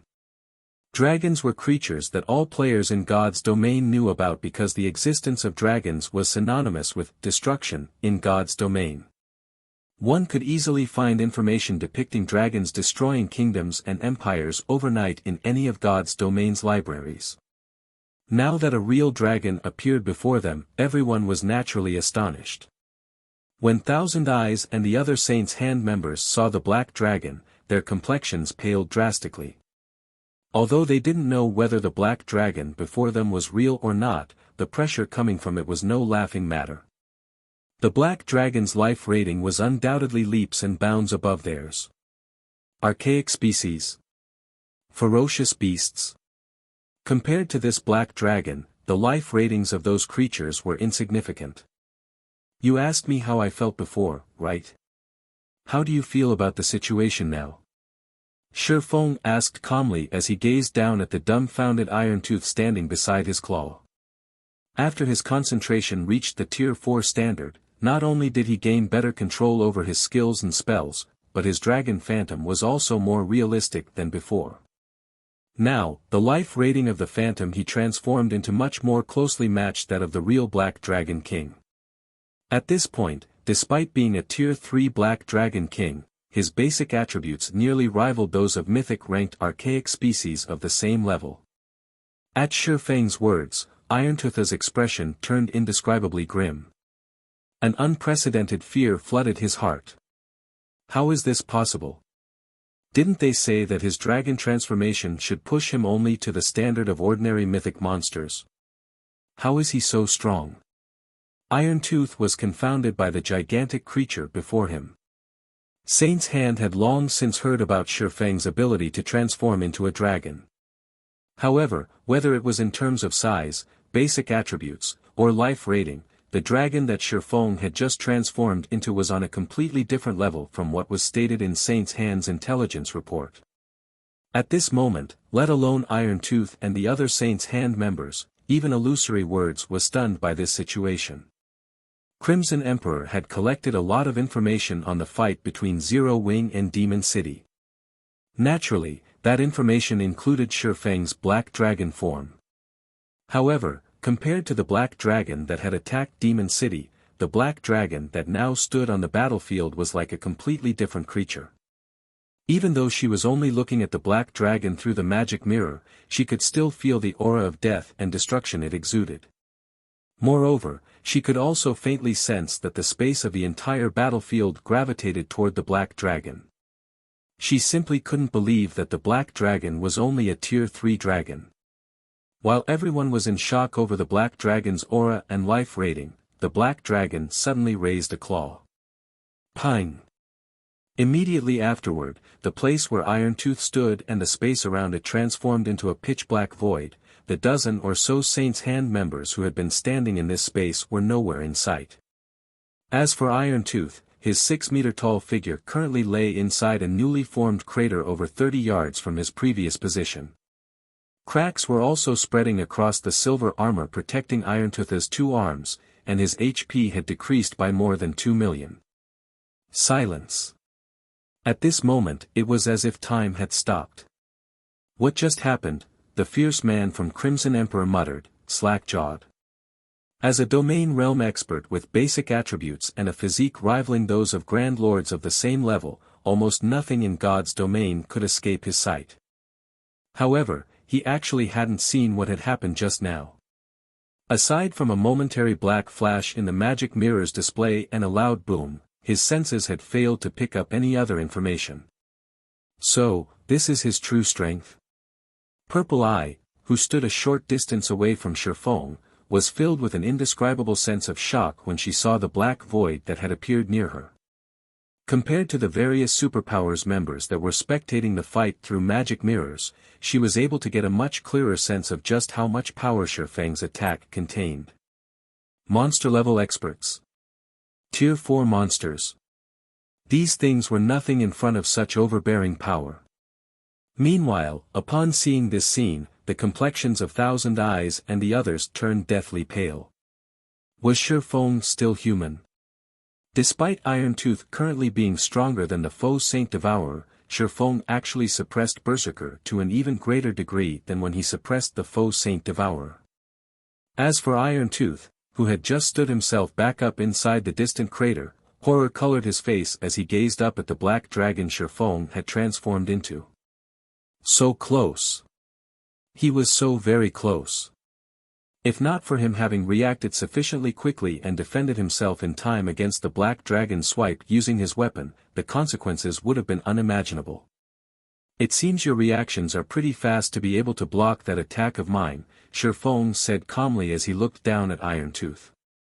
However, how many attacks can you afford to block? Although Shifeng had casually executed the earlier attack, it still carried the power of an advanced combat technique. Had Irontooth failed to raise his weapon in time, he definitely would have suffered tremendously. Just as Shifeng was about to continue attacking, however, Thousand Eyes suddenly stepped forward. Guild leader Black Flame, I admit that you are very powerful. However, you'd best not force our hand. Saint's Hand's goal is to maintain stability in God's domain, Thousand Eyes said coldly. If you really kill Iron Tooth now and break the balance, both the Faux Saint monsters and Saint's Hand definitely won't let Zero Wing off the hook. At that time, Silverwing Town and Zero Wing City will both face the wrath of an army of tens of millions. It was incredibly difficult for Mythic-ranked Faux Saint monsters to spawn. Hence, everyone held great importance for both the Faux Saint monsters and Saint's Hand. Now that Iron Tooth had temporarily merged with the Faux Saint Devourer, killing Iron Tooth would also kill the Faux Saint Devourer. This definitely wasn't something the Faux Saint monsters and Saint's Hand would tolerate. Upon seeing Thousand Eyes threatening Sherfong, the spectating superpowers were surprised. This was the first time since Saint's Hand's establishment that such a situation occurred. Normally, the guild would just destroy all those that stood in its path. It had never bothered negotiating or making threats at all. It seems Thousand Eyes has been cornered this time. I wonder what Black Flame will do. What else can he do, aside from letting them go? Let alone Zero Wing, even if the superpowers of the several neighboring kingdoms and empires work together, they still wouldn't be able to prevent Saint's Hand and tens of millions of Faux Saint monsters from retaliating. However, while the various superpowers spectating members were discussing this matter, Sherfong glanced at Thousand Eyes and said in an ineffably calm voice, "So what?" After saying that, Sherfong used Dragon Breath on Iron Tooth and heavily injured him. The Berserker's HP fell by a sizable chunk. In his current state, Iron Tooth was utterly incapable of combat.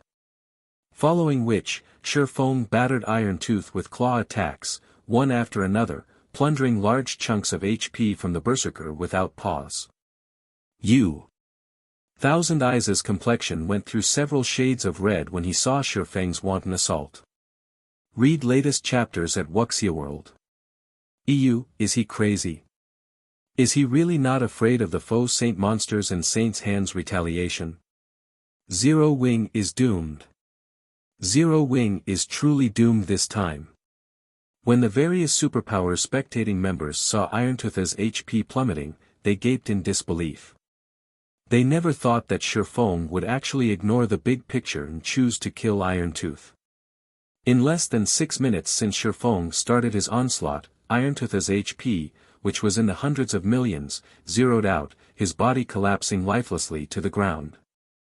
As for Thousand Eyes and the other Saint's Hand members, they merely watched the drubbing with dumbfounded expressions, none of them daring to do anything. Chapter 2662, Continent Shaken, Powerful Return. As Irontooth's 6-meter-tall body started disintegrating into particles of light, everyone standing in the desert woodland could not help but gasp. Despite having absorbed the Faux Saint Devourer's strength, Iron Tooth had died, just like that. Thus far, not a single power or player had managed to kill a Grand Lord-ranked Faux Saint Destroyer, yet Sherfong had actually succeeded in killing a Faux Saint Devourer. Moreover, he had accomplished this feat while Saint's Hand was protecting the Mythic-ranked monster. Meanwhile, as Irontooth's body disappeared, soul ripples spread from his fading corpse up to thousands of yards away. Everyone that came into contact with these soul ripples shuddered involuntarily. A short moment later, several streams of white mist escaped Irontooth's corpse and flew straight into Sherfeng's body. Before he could react, the mist had merged with his soul already. Black Flame, you'll regret your actions today. Now that you've killed the Faux Saint Devourer, it has left a soul mark on you. It won't be long before the other Faux Saint monsters come to find you. They will also obliterate Silverwing Town from the Orc Empire. Thousand Eyes scoffed as he looked at Sherfong. The higher-up's instruction was for them to protect the Faux Saint Devourer because the birth of a Faux Saint Devourer was incredibly rare and difficult. Not even one Faux Saint Devourer might appear from tens of thousands of Faux Saint Destroyers. Meanwhile, a Faux Saint Devourer was unimaginably useful to both the Faux Saint monsters and Saint's Hand. However, Sherfong had not only disregarded Saint's Hand but even killed the Faux Saint Devourer right before everyone's eyes. He had actually snubbed Saint's Hand. This was the first time Thousand Eyes had suffered such humiliation since entering God's domain. Due to the mission's failure, Thousand Eyes wanted to make sure Faux realize just how foolish his actions were and regret them for the rest of his life. The other Saints' Hand members present also started eyeing Faux with derision. Unlike ordinary monsters, the Faux Saint monsters possessed close bonds with each other. Moreover, the tightness of this bond corresponded with the strength of a Faux Saint monster. With the Faux Saint Devourer analogous to a king among Faux Saint monsters, killing one was equivalent to becoming enemies with every Faux Saint monster out there. Unless Faux could remove the Faux Saint Devourer's soul mark, all the Faux Saint monsters within a 100,000-yard radius would be able to detect his presence and would try to kill him as long as his soul existed. In other words, they would target him until he deleted his account and started all over again. The complexions of Purple Eye and the others darkened slightly as they looked at Thousand Eyes. They never thought that killing the Faux Saint Devourer would come at such a price. Ha ha ha. Black Flame must be dumbfounded right now.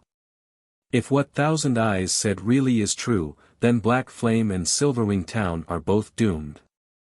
The various superpowers spectating members laughed along with Thousand Eyes. The power of Feng's dragon transformation was shocking and could even be called unmatched. They could tell that Zero Wing would most likely be making a strong comeback. However, Thousand Eyes' words dispelled all their worries. The current Silverwing Town's defensive capability was indeed very strong. After all, it had not only a Tier 4 NPC guarding it but also the protection of a monstrous player like Faux. However, when besieged by an army of millions or possibly even tens of millions of Faux Saint monsters, even a main city-ranked NPC city would fall very quickly, let alone Silverwing Town. Just as everyone thought that Faux would reveal signs of regret or fear, however, the swordsman turned to look at Thousand Eyes in an indescribably calm gaze. You want to see me regretting? You'll have to be able to leave this place alive first to do that. After saying so, Faux stalked toward Thousand Eyes' team, each step he took setting the ground a-tremble.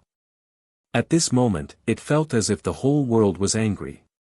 Upon seeing his approach, Thousand Eyes and the other Saints' Hand members paled drastically. Black Flame. You'd better not go too far.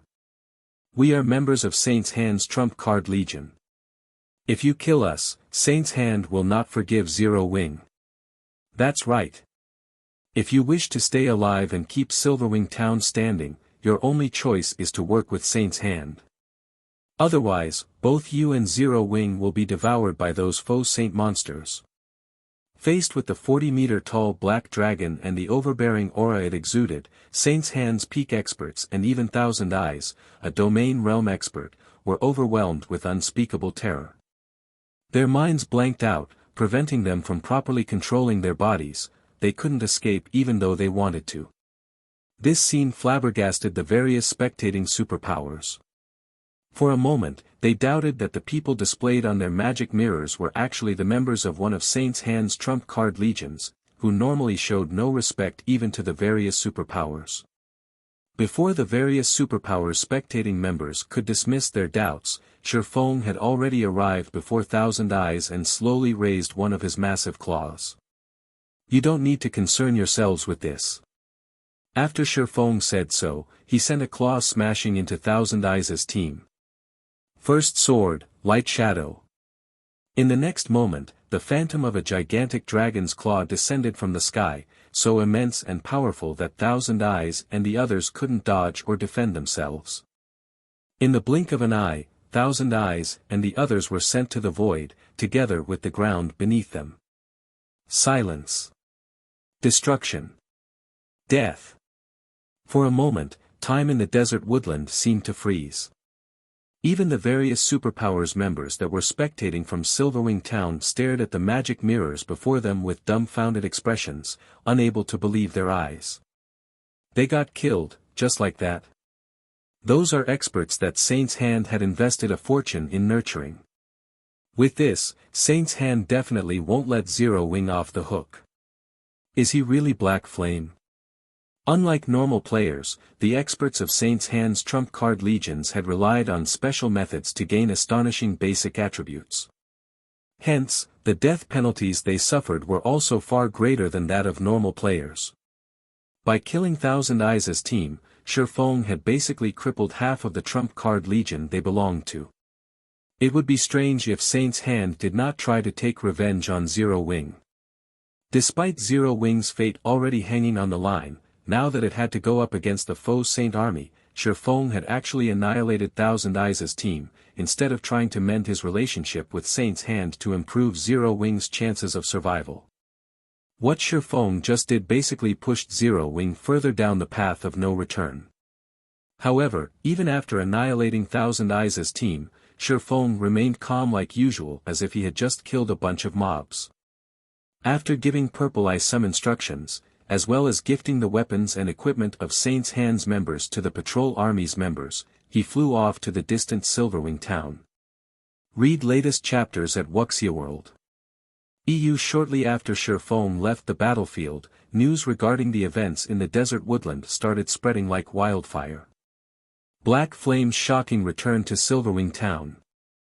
Mythic ranked Faux Saint Devourer gets killed. Black Flame single-handedly annihilates one of Saint's Hand's trump card legions. These shocking pieces of information shook the entire eastern continent one after another. Chapter 2663, He's Back. Cold Spring Forest, Stone Forest City, Freedom Hotel. Inside a splendorous meeting room, several dozen Tier 3 experts exuding powerful auras were currently seated around a round table. However, despite the number of people present, the room was remarkably quiet. Careful observation of the people present would discover that quite a few of them radiated intense bloodlust and were enveloped by extremely dense darkness energy. Ordinary dark players were no match for these people in these two aspects. These people were none other than Dark Rhapsody's upper echelon and the commanders of a few of the Dark World's top adventure teams. Aside from these experts from the Dark World, the other Tier 3 experts seated around the table also had extraordinary origins. Among them were the upper echelon of the Super First-Rate Guild Unyielding Soul and the guild leaders of first-rate guilds, as well as the commanders and vice-commanders of top adventure teams. Meanwhile, every one of these VIPs was looking at a woman wearing an Advanced Master Forger's insignia. Despite this woman lacking a powerful aura, everyone was treating her as the chairperson of this meeting. Currently, however, this woman appeared indescribably haggard. I hope that everyone present can increase the support you provide to counter Starlink and the various superpowers' harassment. Zero Wing will make sure that everyone receives proper compensation. Aside from this topic, does anybody have anything else they wish to raise? Melancholic Smile asked as she swept her gaze across the people present. Ever since Faux and Zero Wing's main force members left for the Western continent, Starlink and the various superpowers had constantly been harassing Stone Forest City. Economic suppression, material plundering, and field ambushes occurred at almost every instant. To make matters worse, as the number of Tier 3 players the various superpowers possessed increased, the area the Night Legion could protect also shrank. Moreover, aside from Faux, both vice-guild leaders of Zero Wing were also inaccessible. As a result, Melancholic Smile had to shoulder the burden of leading Zero Wing temporarily. However, with the unstable factors surrounding Stone Forest City increasing continuously, the number of players that dared operate in Stone Forest City decreased. This took a toll on the city's economy. At this point, the city's daily income wasn't even half of what the city made during its peak. Meanwhile, in order to ensure the safety of Stone Forest City, Zero Wing City, and Silverwing Town, Zero Wing had no choice but to increase the security measures implemented, which, in turn, increased the guild's daily expenditure substantially. We are facing some problems in the Dark World as well. Recently, because of the increase in the number of Tier 3 players, many of the Dark World's powers have partnered up and launched several attacks on the teleportation gate already. Currently, we are still able to stop these attacks, but I'm afraid this situation won't last for very long, Dark Rhapsody's Blue Rainbow said helplessly to Melancholic Smile. In addition, world domination is growing restless. Judging from the information we collected, we believe world domination will mount a large-scale operation soon. Hence, we hope that Zero Wing can give us more of the Freedom Hotel's resources, so that we can rope in more of the Dark World's powers and maintain a stable hold over the teleportation gate. Upon hearing Blue Rainbow's words, Liang Jing, sitting beside Melancholic Smile, frowned slightly. A large part of the reason why Stone Forest City could maintain its current income was the Freedom Hotel. In order to ensure Stone Forest City's safety, they had obtained the help of the various powers and adventurer teams in exchange for the Freedom Hotel's rooms. Thus far, they had already given out quite a few rooms. If they gave out even more, not only would Zero Wing have fewer rooms for its own use, but the Freedom Hotel's income would also decrease significantly, possibly to the point where Zero Wing's current expenditures became unsustainable. However, the Dark World's teleportation gate was also provided a considerable portion of Zero Wing's income. This was especially true for magic crystals. It was similarly something that Zero Wing could not afford to lose. I understand. I'll consider this matter and give you an answer as soon as possible, Melancholic Smile said as she massaged her temples. If there are no other problems, we'll adjourn for today. After Melancholic Smile said so, everyone present promptly left their seats. At this time, Unyielding Soul's Mu Lingsha approached Melancholic Smile. Miss Melancholic, please feel free to ask if you come across any difficulty in funding. Unyielding Soul and Zero Wing are old allies.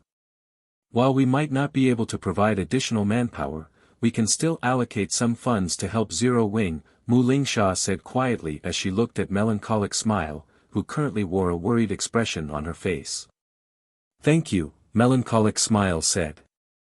In reality, we don't really have any problems with regard to funding.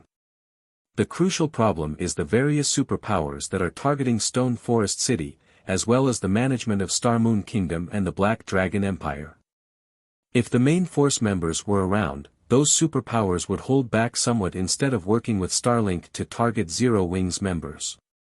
Now, it is becoming increasingly difficult for Zero Wing's members to develop in Star Moon Kingdom and the Black Dragon Empire. Currently, funding was still a small problem for Zero Wing. The really urgent matter now was the guild's lack of Tier 3 experts. If not for Unyielding Soul sending quite a number of its Tier 3 experts to help maintain Stone Forest City's security during this period, Stone Forest City would have definitely ended up in an even more miserable state. Right, Vice Guild Leader Mu, is there still no news about the Dragon Phoenix Pavilion's Phoenix Pavilion Master? Melancholic Smile asked. Zero Wing had partnered with the Dragon Phoenix Pavilion's Phoenix Rain on many occasions before. The two sides could be considered to be in an absolute alliance. Melancholic Smile and Phoenix Rain were also fairly close friends, as the two of them had come into frequent contact with each other because of the business relationship between their two guilds. Originally, after the various superpowers started targeting Stone Forest City, Melancholic Smile had sought Phoenix Rain's help to solve some of the problems Zero Wing encountered in the Black Dragon Empire. However, no matter how she tried contacting Phoenix Rain, she couldn't get through at all. It was as if Phoenix Rain had disappeared from God's domain. In fact, even the Dragon Phoenix Pavilion's members did not know Phoenix Rain's whereabouts. We have already sent a lot of people to investigate this matter. It is truly strange. Let alone Phoenix Rain and her trusted subordinates, even the Dragon Phoenix Pavilion's Ku Rong, 9 Dragons Emperor, and many others of the guild's upper echelon have disappeared. Currently, the Dragon Phoenix Pavilion is relying entirely on its Grand Elders to operate. According to the information we got, even those Grand Elders don't know what is going on, Mu Lingsha said. Disappeared? Melancholic Smile was stunned when she heard Mu Lingsha's words. The core upper echelon of a super first-rate guild had actually disappeared overnight without any news. Who would possibly dare believe this? However, I also heard that Mythology invited the Dragon Phoenix Pavilion to the Faux Saint Alliance discussion that it is holding in the Fire Dragon Empire. Once this alliance discussion ends, we might receive some news regarding the Phoenix Pavilion Master, Mu Lingsha said. Alliance discussion? Melancholic Smile's complexion turned even more haggard when she heard this phrase. It seems we are really in trouble this time. Ostensibly, Mythology's alliance discussion would focus on the problem of the Faux Saint monsters. In reality, Mythology was simply trying to rope in the various superpowers to capture Stone Forest City. If the various superpowers come to an agreement on how to split Stone Forest City's profits during this upcoming discussion, then the next step would be for them to attack Stone Forest City. With Stone Forest City's current defenses, it could fend off the various superpowers' joint assault, but such a war would destroy Stone Forest City's economy. Melancholic Smile wasn't the only person suffering a headache over this matter. Mu Lingsha was not having a good time either. After all, Mythology's alliance discussion this time wouldn't target just Zero Wing but also Unyielding Soul. Unyielding Soul was falling into an increasingly precarious situation, yet she couldn't do anything about it. This was because 15 superpowers were attending the alliance discussion this time, 3 of which were super guilds, making it undoubtedly the grandest meeting ever held on the Eastern continent. If all of these superpowers worked together, the strength they could unleash would be unimaginable. Just as Melancholic Smile and Mu Lingsha were feeling helpless, Liang Jing, who was at one side, reading a message, suddenly revealed a rare smile. No. It's not us who are in trouble, but them. Liang Jing exclaimed excitedly. Read latest chapters at Wuxia World. What happened? Both Melancholic Smile and Mu Lingsha were confused by Liang Jing's sudden about-face. They could not understand why she was smiling at all. He's back. The guild leader. The guild leader is back. Chapter 2664, Zero Wing in an Uproar. Everyone's plans. Both Melancholic Smile and Mu Lingsha were stunned upon hearing Liang Jing's words. You managed to contact the guild leader? Melancholic Smile asked excitedly. The current Zero Wing was in an extremely tight spot, as all of the guild's top combatants were absent. However, this still wasn't the most important point. The crucial thing was that morale in the guild had fallen to an unprecedented low. Faux had always been Zero Wing's backbone. His return might not be able to drag Zero Wing out of its current predicament, but it would be able to unite the hearts of Zero Wing's members. Moreover, his return would also strengthen the confidence of Zero Wing's various partners. After all, the main reason why these powers had partnered with Zero Wing in the first place was Faux. At this moment, let alone Melancholic Smile, even Mu Lingsha gazed at Liang Jing eagerly, wanting to know if Faux had truly returned or not. If Faux had truly returned to the Eastern continent, the various superpowers would naturally have to reconsider their decision to join hands with Starlink and target Zero Wing. Even if their alliance remained standing, they wouldn't be as united as before. Not yet, Liang Jing said, shaking her head. I only received a report that the guild leader is currently in Silverwing town. After saying so, Liang Jing forwarded the report to Melancholic Smile for her inspection. However, when Melancholic Smile and Mu Lingsha finished reading the report Liang Jing shared with them, the excitement on their faces disappeared, replaced by indescribable grimness. How could this be? Melancholic Smile could not help growing anxious after reading the report. Quick! Gather the elite personal guards and contact Hell Rush's team. We need to head to Silverwing town as soon as possible. The fact that Faux killed a mythic-ranked Faux Saint Devourer was indeed astonishing. Such exciting news would definitely heighten morale. However, the retaliation of millions of Faux Saint monsters was no laughing matter. Not to mention, Saint's hand wouldn't sit still and do nothing after suffering humiliation. At that time, Silverwing town would have to go up against several million Faux Saint monsters, as well as Saint's hand's experts. With Silverwing town's defenses, stopping such a force would be utterly impossible. Meanwhile, if Faux were to end up getting devoured by those Faux Saint monsters, the consequences for Zero Wing would be unimaginable. Let's not panic first. Those Faux Saint monsters in Saint's hand won't take action so soon. They will need some time to amass their forces. I'll contact Unyielding Heart and have him lead a team over to Silverwing town immediately, Mu Lingsha said, pacifying Melancholic Smile. Thank you, Melancholic Smile said as she nodded in gratitude. She then took a deep breath to calm herself before methodically arranging for the necessary manpower to send to Silverwing town. Meanwhile, as Melancholic Smile and the others were leading an army to Silverwing town, the various superpowers were reeling from the news of Shifeng's return. They never thought that Shifeng would reappear after disappearing for such a long time. Or to put it in another way, the Sword King of old had returned. Moreover, Shifeng's individual combat power had even reached unbelievable heights. His dragon transformation actually allowed him to effortlessly kill a mythic-ranked Faux Saint Devourer. The Sword King was far more frightening than before. This astonishing transformation would also make Zero Wing even more difficult to deal with. After all, compared to a guild with weak morale and divided opinions, a united guild with strong morale would be capable of exhibiting much greater combat power. Fire Dragon Empire, Flame Dragon City, Scorching Flame Restaurant. The Scorching Flame Restaurant towered over 30 stories above the city center.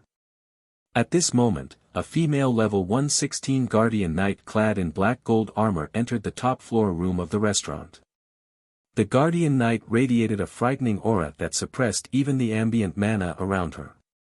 However, when this Guardian Knight arrived before the woman currently dining inside the room, she gave a very respectful bow. Vice Guild Leader Shadow, Black Flame has returned to the Eastern Continent, White Feather reported as she placed a document before Cold Shadow. She then continued, like we guessed, he has become much stronger than before. As a result, Zero Wing and its partners have regained their confidence. Even the Secret Pavilion has dispatched more manpower to help defend Stone Forest City. Currently, the various superpowers are hotly discussing this matter. Should we still proceed with our original plan and hold the alliance discussion? Of course. He merely killed one Faux Saint Devourer. The big picture remains the same. Proceed according to plan, Cold Shadow said, a seductive smile appearing on her face. Those superpowers are no fools either. They should understand that times have changed. If they wish to survive in the new era, their only option is to plunder more resources for themselves. Not to mention, both Black Flame and Silverwing Town won't survive much longer. Although Shifeng's return had indeed shocked the various superpowers, that was it. After all, one would have trouble adapting to the changes in the rapidly developing Eastern Continent, even if one left the continent for just 2 or 3 days. Shifeng had disappeared from the Eastern Continent for around 2 weeks. Moreover, there was also the activation of the Demon God's Chaos Expansion Pack, as well as the outbreak of the Faux Saint monsters. The current Eastern Continent was not the Eastern Continent of 2 weeks ago. One could say that Shifeng's time had already passed. The threat he posed to the various superpowers was no longer as great as before. In the current God's domain, Tier 3 experts were no longer as rare as before. Even the various top adventurer teams boasted over 100 Tier 3 experts under their command, let alone the various first-rate guilds and superpowers. Hence, it was now incredibly difficult for powerful individuals like Shifeng to accomplish great feats on their own. Tier 3 personal guards were also no longer as great of a threat to players as they were before. Understood. I'll notify the various superpowers, then. White Feather nodded before leaving the Scorching Flame restaurant. While the Eastern Continent's various superpowers were discussing Shifeng's return, Shifeng himself had gone to Zero Wing's residence in Silverwing Town to rest. Guild Leader, as per your instructions, we have started secretly transferring the crippled NPCs and elite Tier 3 personal guards. It shouldn't be long before they arrive in town. We have also tasked people to monitor the gaming cabins of the Vice Guild leaders and the others. As soon as they leave that special space, we will know about it, Yulan reported to Shifeng, who was currently browsing the latest news regarding the Eastern Continent. All right. They should be able to get out of that place in a few more days. If they arrive inside the Faux Saint monster's territory, send a rescue team immediately, Faux said, nodding. Although he doubted that Zero Wing's main force members would have any problems dealing with the Faux Saint monsters, if they got surrounded by a large number of Faux Saint destroyers or encountered a Faux Saint Devourer, they might still get killed. Meanwhile, the enhanced death penalty from dying to a Faux Saint monster was something he didn't want Zero Wing's main force members to suffer. Guild leader, are you really fine in your present condition? Yulan asked worriedly. Not only did Faux lose contact with the outside world for such a long period, but he had even spent all this time lying inside his virtual gaming cabin, completely reliant on the cabin's nutrient solution to sustain himself. His physical body couldn't be unaffected. Not to mention, he had just experienced such an intense battle and had a soul mark placed on him. Who knew if that soul mark would have any side effects or not? If Faux were to collapse from overwork now and suffered lasting damage to his body, it would be putting the cart before the horse. Relax. I'm really fine, Faux said, chuckling. In fact, my mind is in exceptionally good condition right now. New ideas are popping up in my mind from time to time, and they're making me eager to start training. It's good that you're fine. However, if you feel sick, you must log off and rest immediately. You can leave the other matters to us, Yulan said. After seeing that Faux was indeed in good spirits, she stopped trying to persuade him to rest and left the office to handle the other tasks he had given her. Read latest chapters at Wuxia World. EU. Meanwhile, after Yulan left, Faux stopped browsing the Eastern Continent's news. He then focused on the several strands of mist the Faux Saint Devourer had sent into his body. This wasn't his first time receiving a soul mark. Normally, players couldn't sense the soul mark that plagued them. However, he could actually clearly sense it inside his mind. He could even sense the white mist circling his brain. This situation intrigued him. Following which, Faux focused all his attention on the several strands of mist meandering through his mind. His expression suddenly changed. No, that's not right. This isn't a soul mark but a soul array. Chapter 2665, Magic Array that upgrades the soul. Looking at the strands of white mist hovering around in his mind, coupled with the countless sparkles of light around the mist, Faux could not help being surprised. In God's domain, magic arrays were generally made out of mana. However, some magic arrays were not made up of just mana but had other things mixed in as well. Meanwhile, the magic array he was looking at had traces of soul. I never thought that the rumored soul array actually existed. Faux revealed an ecstatic look on his face as he observed the white mist circulating in his brain. He had only ever heard of soul arrays. He had never actually seen one before. According to the rumors he had heard, the soul array was a magic array capable of changing a player's soul. Of course, there were also mentions that the soul array devoured a player's soul. In short, there were many rumors surrounding soul arrays. However, there was one thing Faux was certain of: a soul array could upgrade a player's soul. Logically, it shouldn't be possible for players to upgrade their soul, that was only possible for NPCs. However, the soul array made the impossible possible. And according to the several testaments Faux heard in his previous life, once a player had their soul upgraded, even an ordinary expert would become a powerhouse in God's domain. In fact, some experts had even managed to reach Tier 5 thanks to the upgrade. Nevertheless, most people that heard these rumors and testaments about the soul array's existence and functions had dismissed them as tall tales. They felt that even without the soul array, the experts that had given their testaments about the soul array would still have become powerhouses in God's domain. Hence, most players in God's domain had treated the existence of soul arrays as a joke. Now, however, Faux was actually looking at a soul array himself. Of course, unless one was an advanced magician, one would most likely have a difficult time recognizing these strands of mist as a magic array. Most people would treat it as a soul mark. Thankfully, I checked it in time. Had I waited a few more days, I might have lost this opportunity. Faux sighed in relief when he saw the strands of silver mist gradually thinning out. The soul array within him was being powered by the Faux Saint Devourer's soul energy and mana. While replenishing the soul array's mana was an easy task, replenishing the soul energy was not. At least, Faux had no idea how he could do so. Hence, the soul array would not last for very long. Of course, so long as this soul array existed, the Faux Saint monsters would be able to perceive his presence. The soul array's existence could be considered both good fortune and misfortune. Having thought up to this point, Faux promptly started studying the soul array in his brain. The soul array had merely been imprinted onto his brain. The magic array itself wasn't active.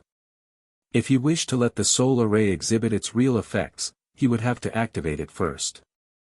Sure enough, this soul array really is complex.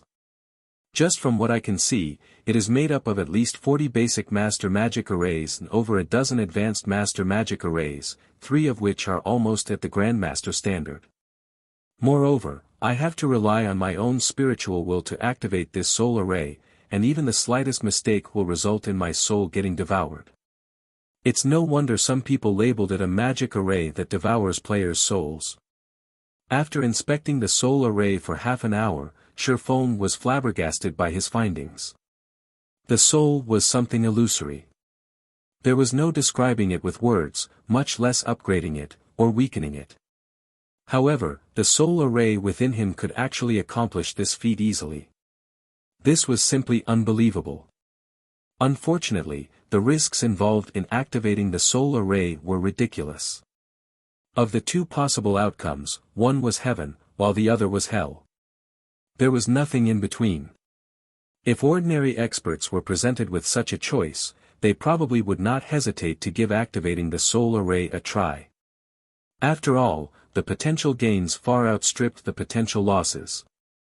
Even if they got their souls damaged, the worst outcome would be remaining stuck at Tier 3 forever. For ordinary experts, this would most likely be the case anyway, even if they didn't have their souls weakened. However, it was a completely different story for Faux.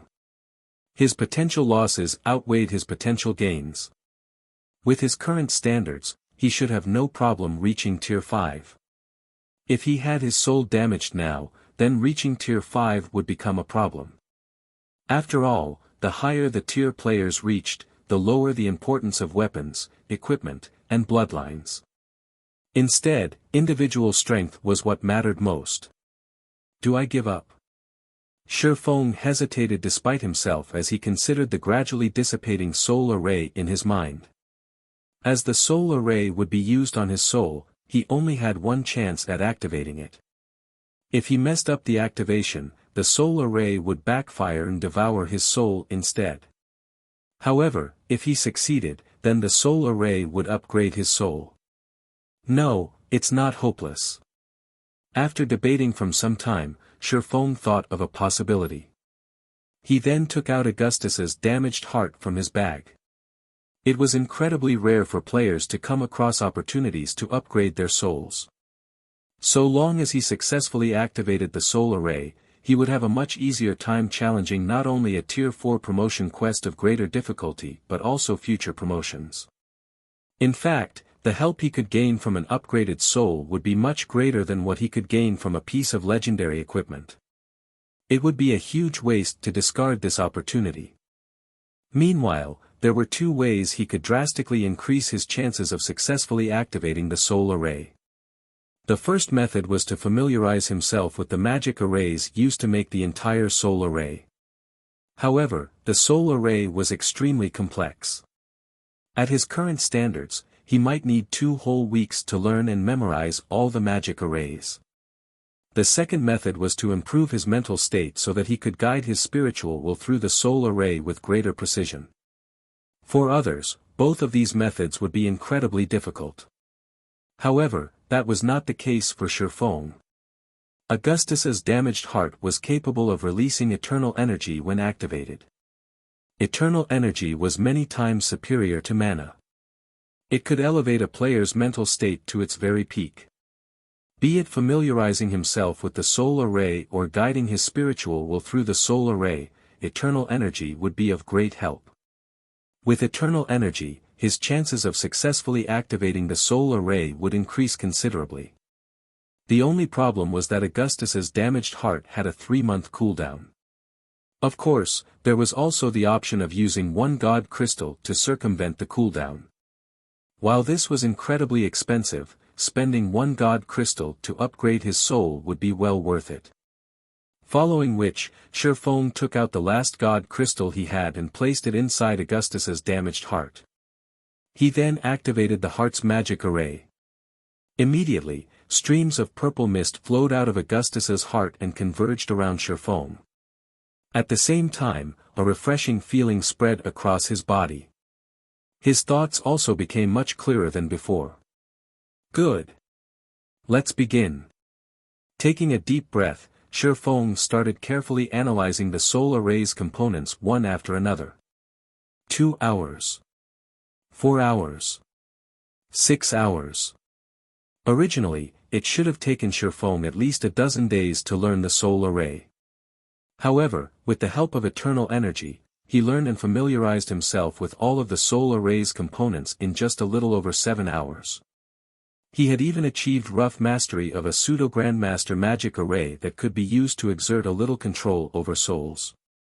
Now that I've familiarized myself with all of the magic arrays, next up will be to utilize my spiritual will to activate them. Looking at the soul array in his mind, he could not help some slight nervousness. Although he had familiarized himself with all of the component arrays, activating them was an entirely different matter. After all, the activation of each magic array required him to split his spiritual will into multiple strands. The difficulty of doing so was incredibly high. After mentally preparing himself for several minutes, Faux then started guiding his spiritual will through the magic arrays in his mind. 1 magic array activated. 2 magic arrays activated. 3 magic arrays activated. With each subsequent magic array Faux activated, the difficulty increased. Initially, he needed to split his spiritual will only into 3 strands. By the 4th magic array, that number increased to 6. Fortunately, for an expert like Faux, such a task was not particularly difficult. Hence, the activation of the magic arrays proceeded in an orderly manner. Time passed quickly. Before Faux realized it, more than 20 minutes had gone by already. At this point, the sweat from his forehead had already drenched the light armor he wore. The last one. The final magic array actually required Faux to split his spiritual will into 17 strands. This final magic array was also the one he was most familiar with. Pine. Read latest chapters at Wuxia World. Suddenly, a crisp sound echoed in his mind. In the next moment, the soul array's core magic array shattered, followed by the shattering of the other component arrays in a domino effect. Meanwhile, the several strands of white mist circulating in Feng's mind transformed into countless particles of light that merged into his brain. Is it done? Feng was stunned when he saw this scene inside his mind. Chapter 2666, Soul Upgraded, Natural Domain. Zero Wing's residence, Guild Leader's office. Sitting quietly on his chair, Feng suddenly opened his eyes, his mind roiling with confusion. Just a second ago, he clearly sensed that he had successfully activated the core magic array. In the next second, however, the soul array had shattered so thoroughly that no traces remained whatsoever. It was as if the soul array had never existed in his mind. What is going on here? Did I succeed or fail? After confirming the absence of the soul array, Feng tried moving his body a little. However, he did not detect any changes or discomfort in his body. It was as if everything that had happened was an illusion. From what he understood of the soul array, so long as players successfully activated it, their souls would receive an upgrade, and their game character's natural talent would receive a significant improvement. On the other hand, if players failed to activate the soul array, their souls would get devoured, and their natural talent would deteriorate significantly, which would, in turn, eliminate almost all chances for further improvement. However, he currently didn't feel any different from before he tried activating the soul array. Both his physical body and mental state felt normal, neither more active nor sluggish. Could this soul array be a sham? After pondering for some time, Faux could come up with only this conclusion. Instead of the real deal, the soul array planted in his mind was merely a somewhat special soul mark. No other explanation made sense. Of course, there was one other possibility: all the information he obtained regarding the soul array in the past was false. The soul array did not possess the ability to alter a player's soul at all, and everyone who supposedly experienced these effects had only been imagining things. At this point, Faux could not help but sigh. If that really was the case, then he had suffered a huge loss this time. He had spent one god crystal to reset the cooldown on Augustus's damaged heart.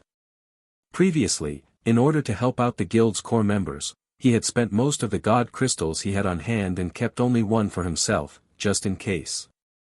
Now, he had wasted his last god crystal. Just as a wave of depression washed over Faux, Yulan knocked on his door and entered the room. Guild leader, Melancholic and the others have arrived. In addition, the 300+ disabled NPCs are already in the residence's plaza. We can start the ceremony at any time, Yulan said, finding the look of depression on Faux's face a little strange. All right. Have the NPCs wait on the second underground floor first. Have Melancholic make the necessary preparations as well. I still need some time to myself, Faux said, nodding. I'll inform them, then, Yulan said before leaving the office. After she left, Faux took out the memory crystal the Crimson-Eyed Sword Saint had given him. Since Augustus's heart was still pumping out eternal energy, he planned to use this opportunity to learn Elvo's legacy. In God's domain, God crystals were rarer than even epic weapons and equipment. Coming across one was highly dependent on luck. Now that he had wasted a God crystal to activate Augustus's heart, he naturally couldn't let even a second of its duration go to waste. Otherwise, he would have to wait 3 months or obtain another God crystal to activate it again. The instant Faux tried to inject his mana into the memory crystal, a white mist actually formed around the crystal, stunning him. This materialized mana. How is this possible? Mana was intangible. Players could only rely on their senses and imagination to control it. Even then, they could exert only simple control over mana. Trying to concentrate the density of thin mana was beyond even Tier 4 players who had basic control over mana. Normally, players would be capable of such a feat only after reaching the Advanced Master Magician standard. Faux had just recently reached the Intermediate Master Magician standard, yet this materialized mana indicated that he had actually reached the Advanced Master Magician standard already.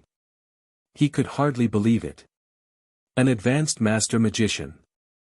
Although the Magician class was only a subclass in God's domain, the Advanced Master Magician standard was a realm all Tier 4 experts sought to reach. At the Advanced Master Magician standard, players could rely on their will to manipulate the mana around them, utilizing the ambient mana as if it were an extension of their bodies. They could have their own natural domain. An ordinary Tier 3 player who reached the Advanced Master Magician standard would be invincible among all opponents below Tier 4, the true Tier 4 standard, not monsters or players that possessed basic attributes at the Tier 4 standard. One could easily imagine how powerful the Advanced Master Magician subclass was. Could this be the soul array's effects? This was the only explanation Faux could come up with for this situation after giving the matter some thought. Manipulating intangible mana was an incredibly complex task. Players needed a lot of time to adapt their minds before they could do it. Now, however, he could exert a great degree of control over mana despite barely putting any thought to the task. It was as if his mind had automated this process for him. Amazing. Truly amazing. The change to my magical talent is simply heaven-defying. Faux was filled with an indescribable sense of shock as he controlled the mana domain that had naturally formed around him. Currently, he could freely control all the mana within a 30-yard radius as if it were one of his limbs. With just a thought, he could have the ambient mana attack someone. Moreover, this attack would carry power at the peak of Tier 3, just by him materializing the ambient mana. If he were to use a magic array, the power he could exhibit would be even greater.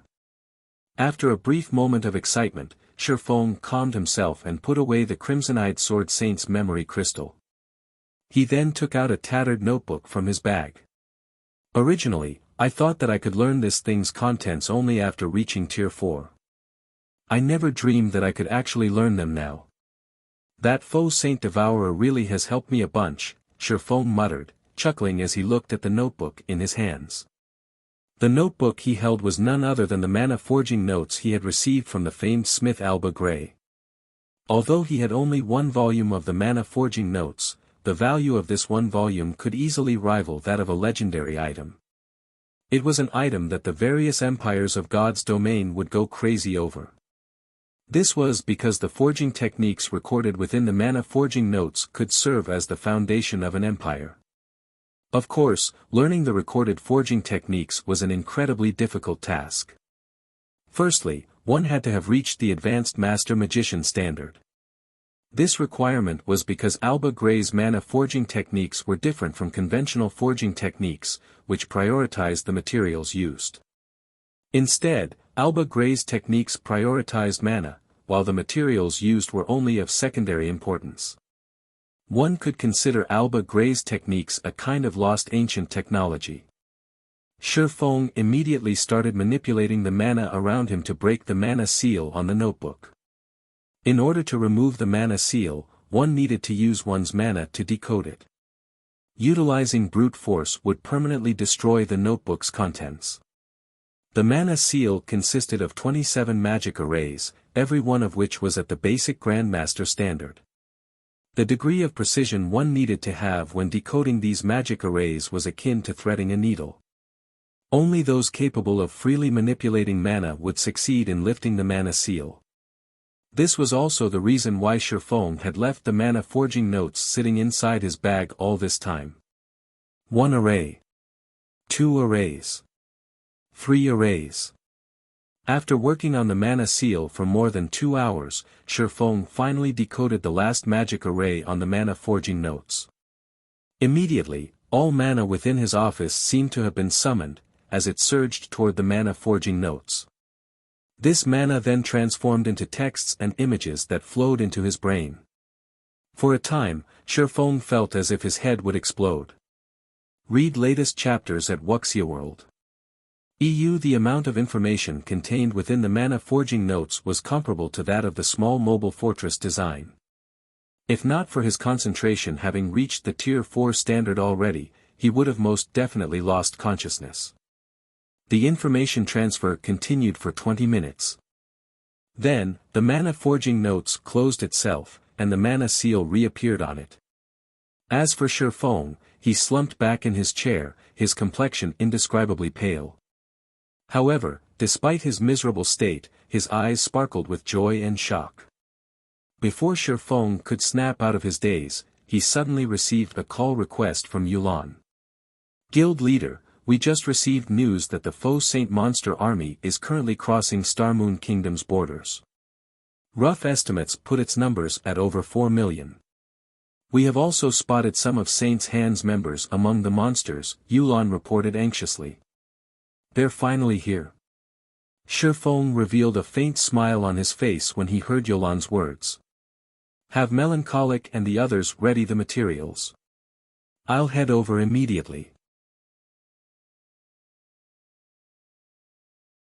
Chapter 2667, Foundation Skyrockets Silverwing Town, Zero Wing's residence, second underground floor. At this moment, over 300 NPCs stood inside an underground hall, which was half the size of a football field. These NPCs all looked old and injured. The 100-plus Tier 3 experts of Zero Wing present could not help their confusion over the presence of these NPCs. With the situation outside so tense already, why did the guild leader gather us here instead of having us prepare for battle? A tall and thin level 115 man wearing the emblem of Zero Wing's main force reserve member muttered, perturbed. This tall and thin man was once the vice commander of an adventurer team. He had joined Zero Wing not that long ago and had gained his position as a reserve member of the main force only after Faux had left the eastern continent. Hence, he did not have a very clear idea of just how powerful the guild's foundations were. What the man understood very clearly was just how powerful the Faux Saint monsters were, especially after their numbers reached a certain scale. Several million Faux Saint monsters charging towards Silverwing town was definitely a disaster. However, instead of further strengthening the town's defenses, Faux had actually gathered all of the guild's Tier 3 reserve main force members tasked with defending Silverwing town in this basement hall. In fact, he had even kept them waiting here for such a long time with nothing to do but look at these old and ailing NPCs. This was simply insane. At this moment, many of the Tier 3 experts present were also confused by this situation. Silverwing town was by no means a small place.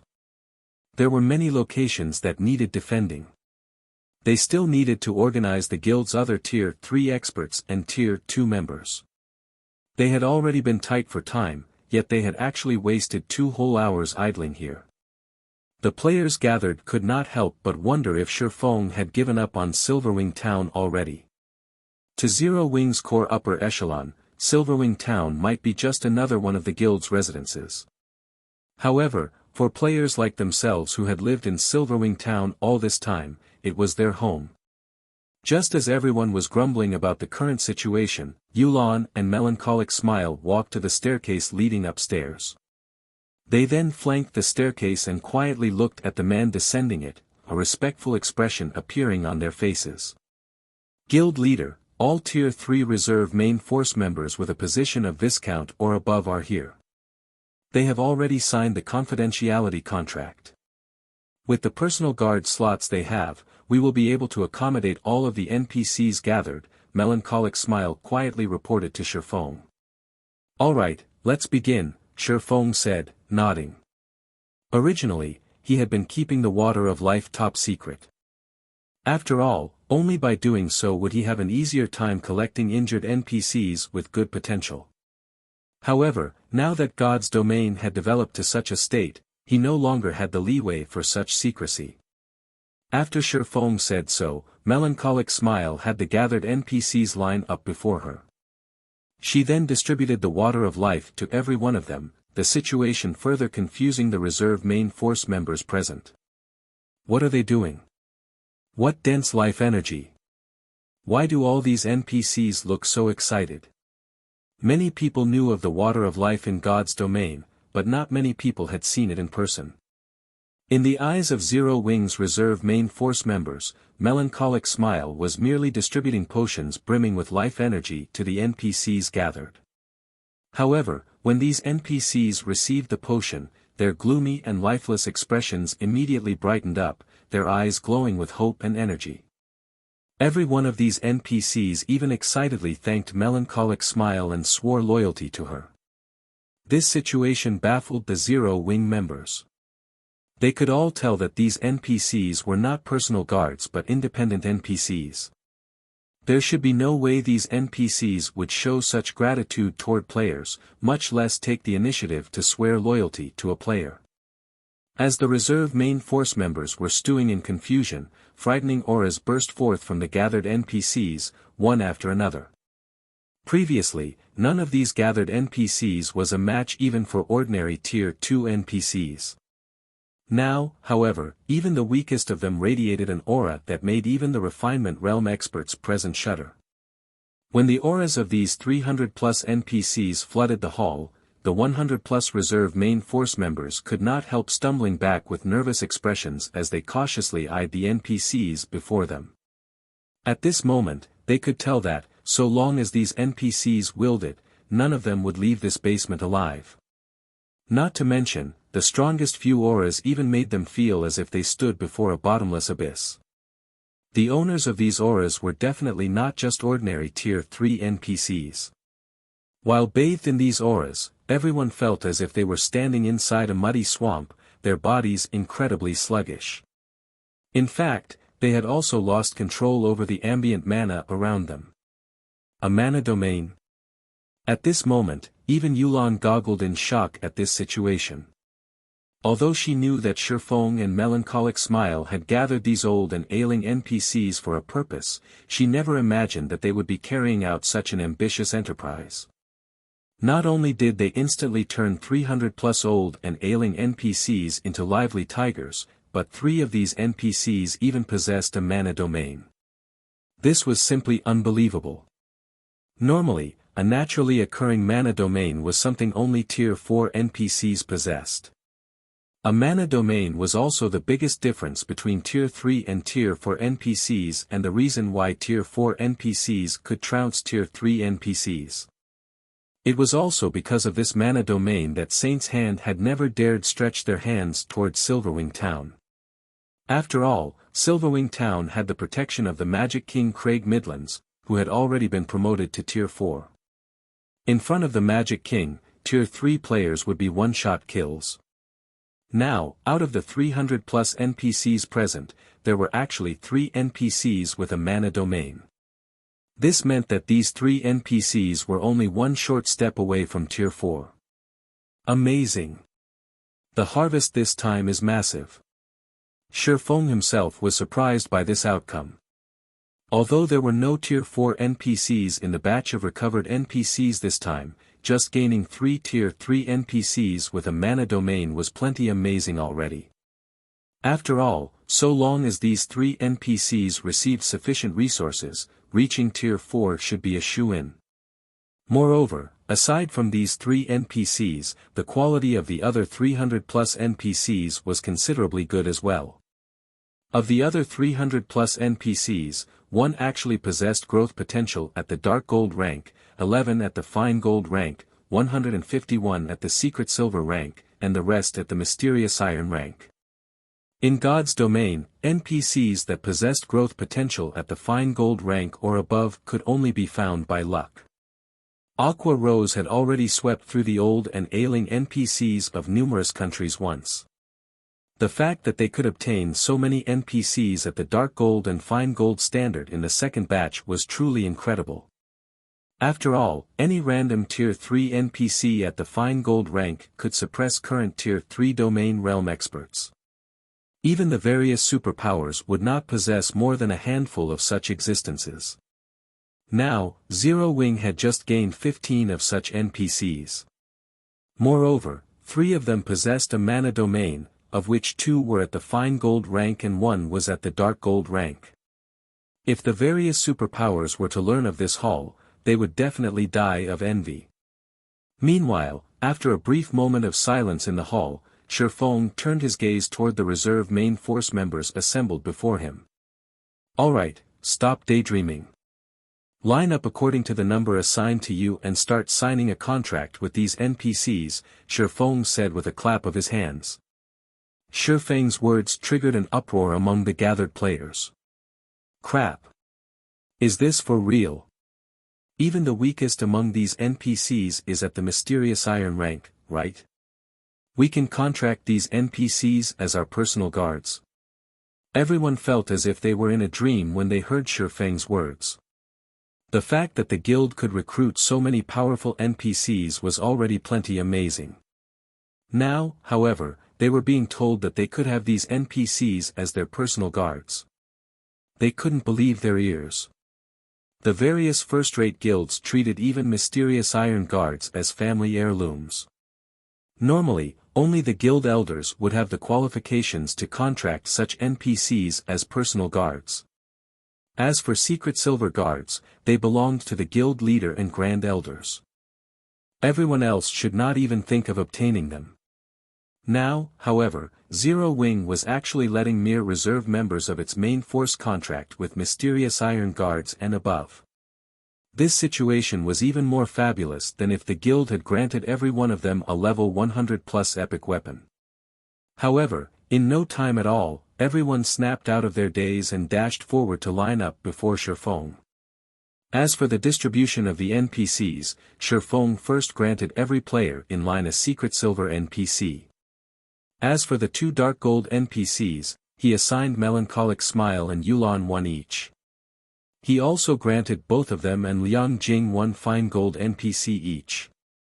This way, the 3 of them would no longer have to worry about their security when traveling around God's domain. As for the remaining fine gold NPCs, he assigned them to the 11 people in line who had made the most contributions to the guild.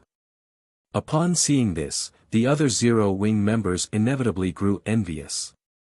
That was a fine gold guard they were talking about. With the strength of a fine gold guard, one would not have to worry even when coming across a 100-man, Tier 3 team. In fact, the Tier 3 team would most likely try to avoid the fine gold guard. This is wonderful.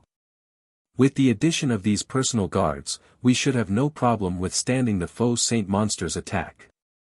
Yulan breathed out a sigh of relief when the distribution of the personal guards was over. Although Silverwing Town was only an advanced town, Zero Wing had invested plenty of resources and funds into its development. While its defensive capability might not rival that of a guild city, its capability was not that far off either. Not to mention, the town also had 5 magic towers and a Tier 4 NPC protecting it. With the addition of so many Tier 3 personal guards, there shouldn't be any problem defending Silverwing Town from the Faux Saint monsters. Withstand? Shifeng shook his head at Yulan's sigh. Sneering, he continued, since they dare to come, then they shouldn't think of leaving anymore. After saying so, Shifeng tasked Yulan and Melancholic Smile with arranging Silverwing Town's defenses. As for himself, he made his way to Silverwing Town's Town Lord's mansion. Inside the control room of the Town Lord's mansion, Shifeng took out 600 mana stones and arranged them above the core magic array.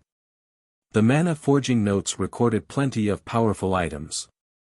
However, the highlight of the volume he received from Alba Grey was a special magic array capable of strengthening other magic arrays to whole new heights.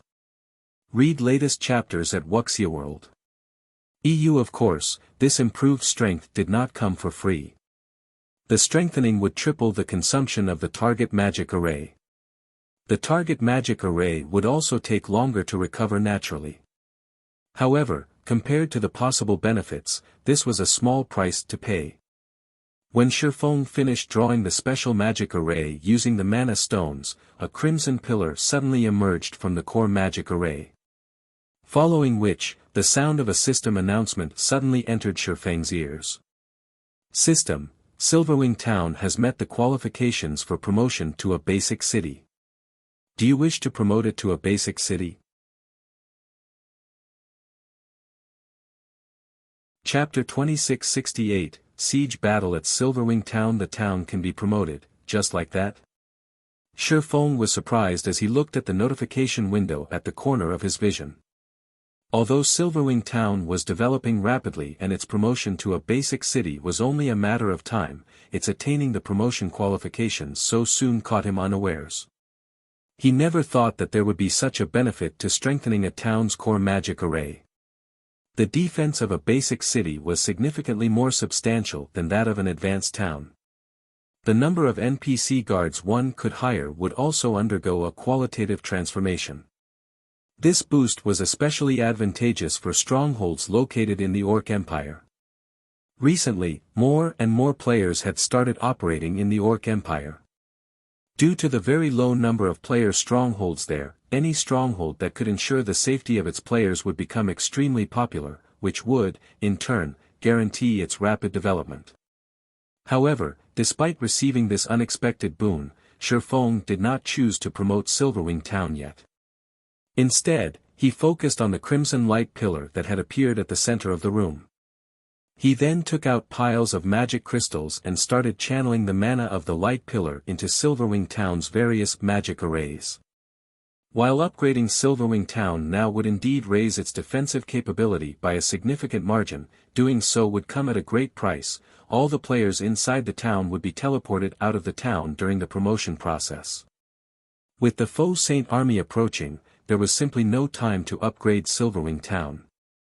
Otherwise, Zero Wing's members might have to fight the millions of Faux Saint monsters without the help of the city's defensive structures. Moreover, now that he had strengthened Silverwing Town's core magic array, its performance would surpass even that of the core magic arrays of ordinary basic cities. There was simply no need to take such a big risk. The rampaging mana inside the hull started flowing into the core magic array, together with the mana the magic crystals released. The core magic array then directed this mana into the various magic arrays throughout Silverwing Town, reinforcing them. 3 arrays. 6 arrays. 9 arrays. As Silverwing Town's magic arrays got strengthened one after another, the town's ambient mana changed. By the time half of Silverwing Town's magic arrays were strengthened, a layer of red mist had appeared above the town, enveloping it completely. Quick, look! Why is there a red mist above the town? What's going on? Is this Zero Wing's doing? It's highly possible. The ambient mana seems to have become slightly wilder. So long as we use this mana, the power of our skills and spells should increase substantially. With this, we should have an easier time repelling the Faux Saint army. The players in Silverwing Town quickly noticed the changes to the town's mana and could not help discussing them. Many of the adventurer team members preparing for battle relaxed slightly. Silverwing Town was one of the few player strongholds in the Orc Empire that were open to independent players. Hence, many independent players had decided to support Zero Wing against the approaching Faux Saint army. In addition, Zero Wing had also set up a contribution system for the players participating in the town's defense. Through this system, players could earn contribution points and exchange these points for rewards. Hence, even more independent players had chosen to stay and fight for Silverwing Town. It seems Black Flame isn't completely unprepared for this upcoming battle. Illusory Words, who currently stood on the town's wall, sighed in relief when she saw the red mist covering the town. After seeing Shifeng's previous performance against the Faux Saint Devourer, Crimson Emperor had decided to go all out in helping Zero Wing defend Silverwing Town. However, Illusory Words wasn't confident of success.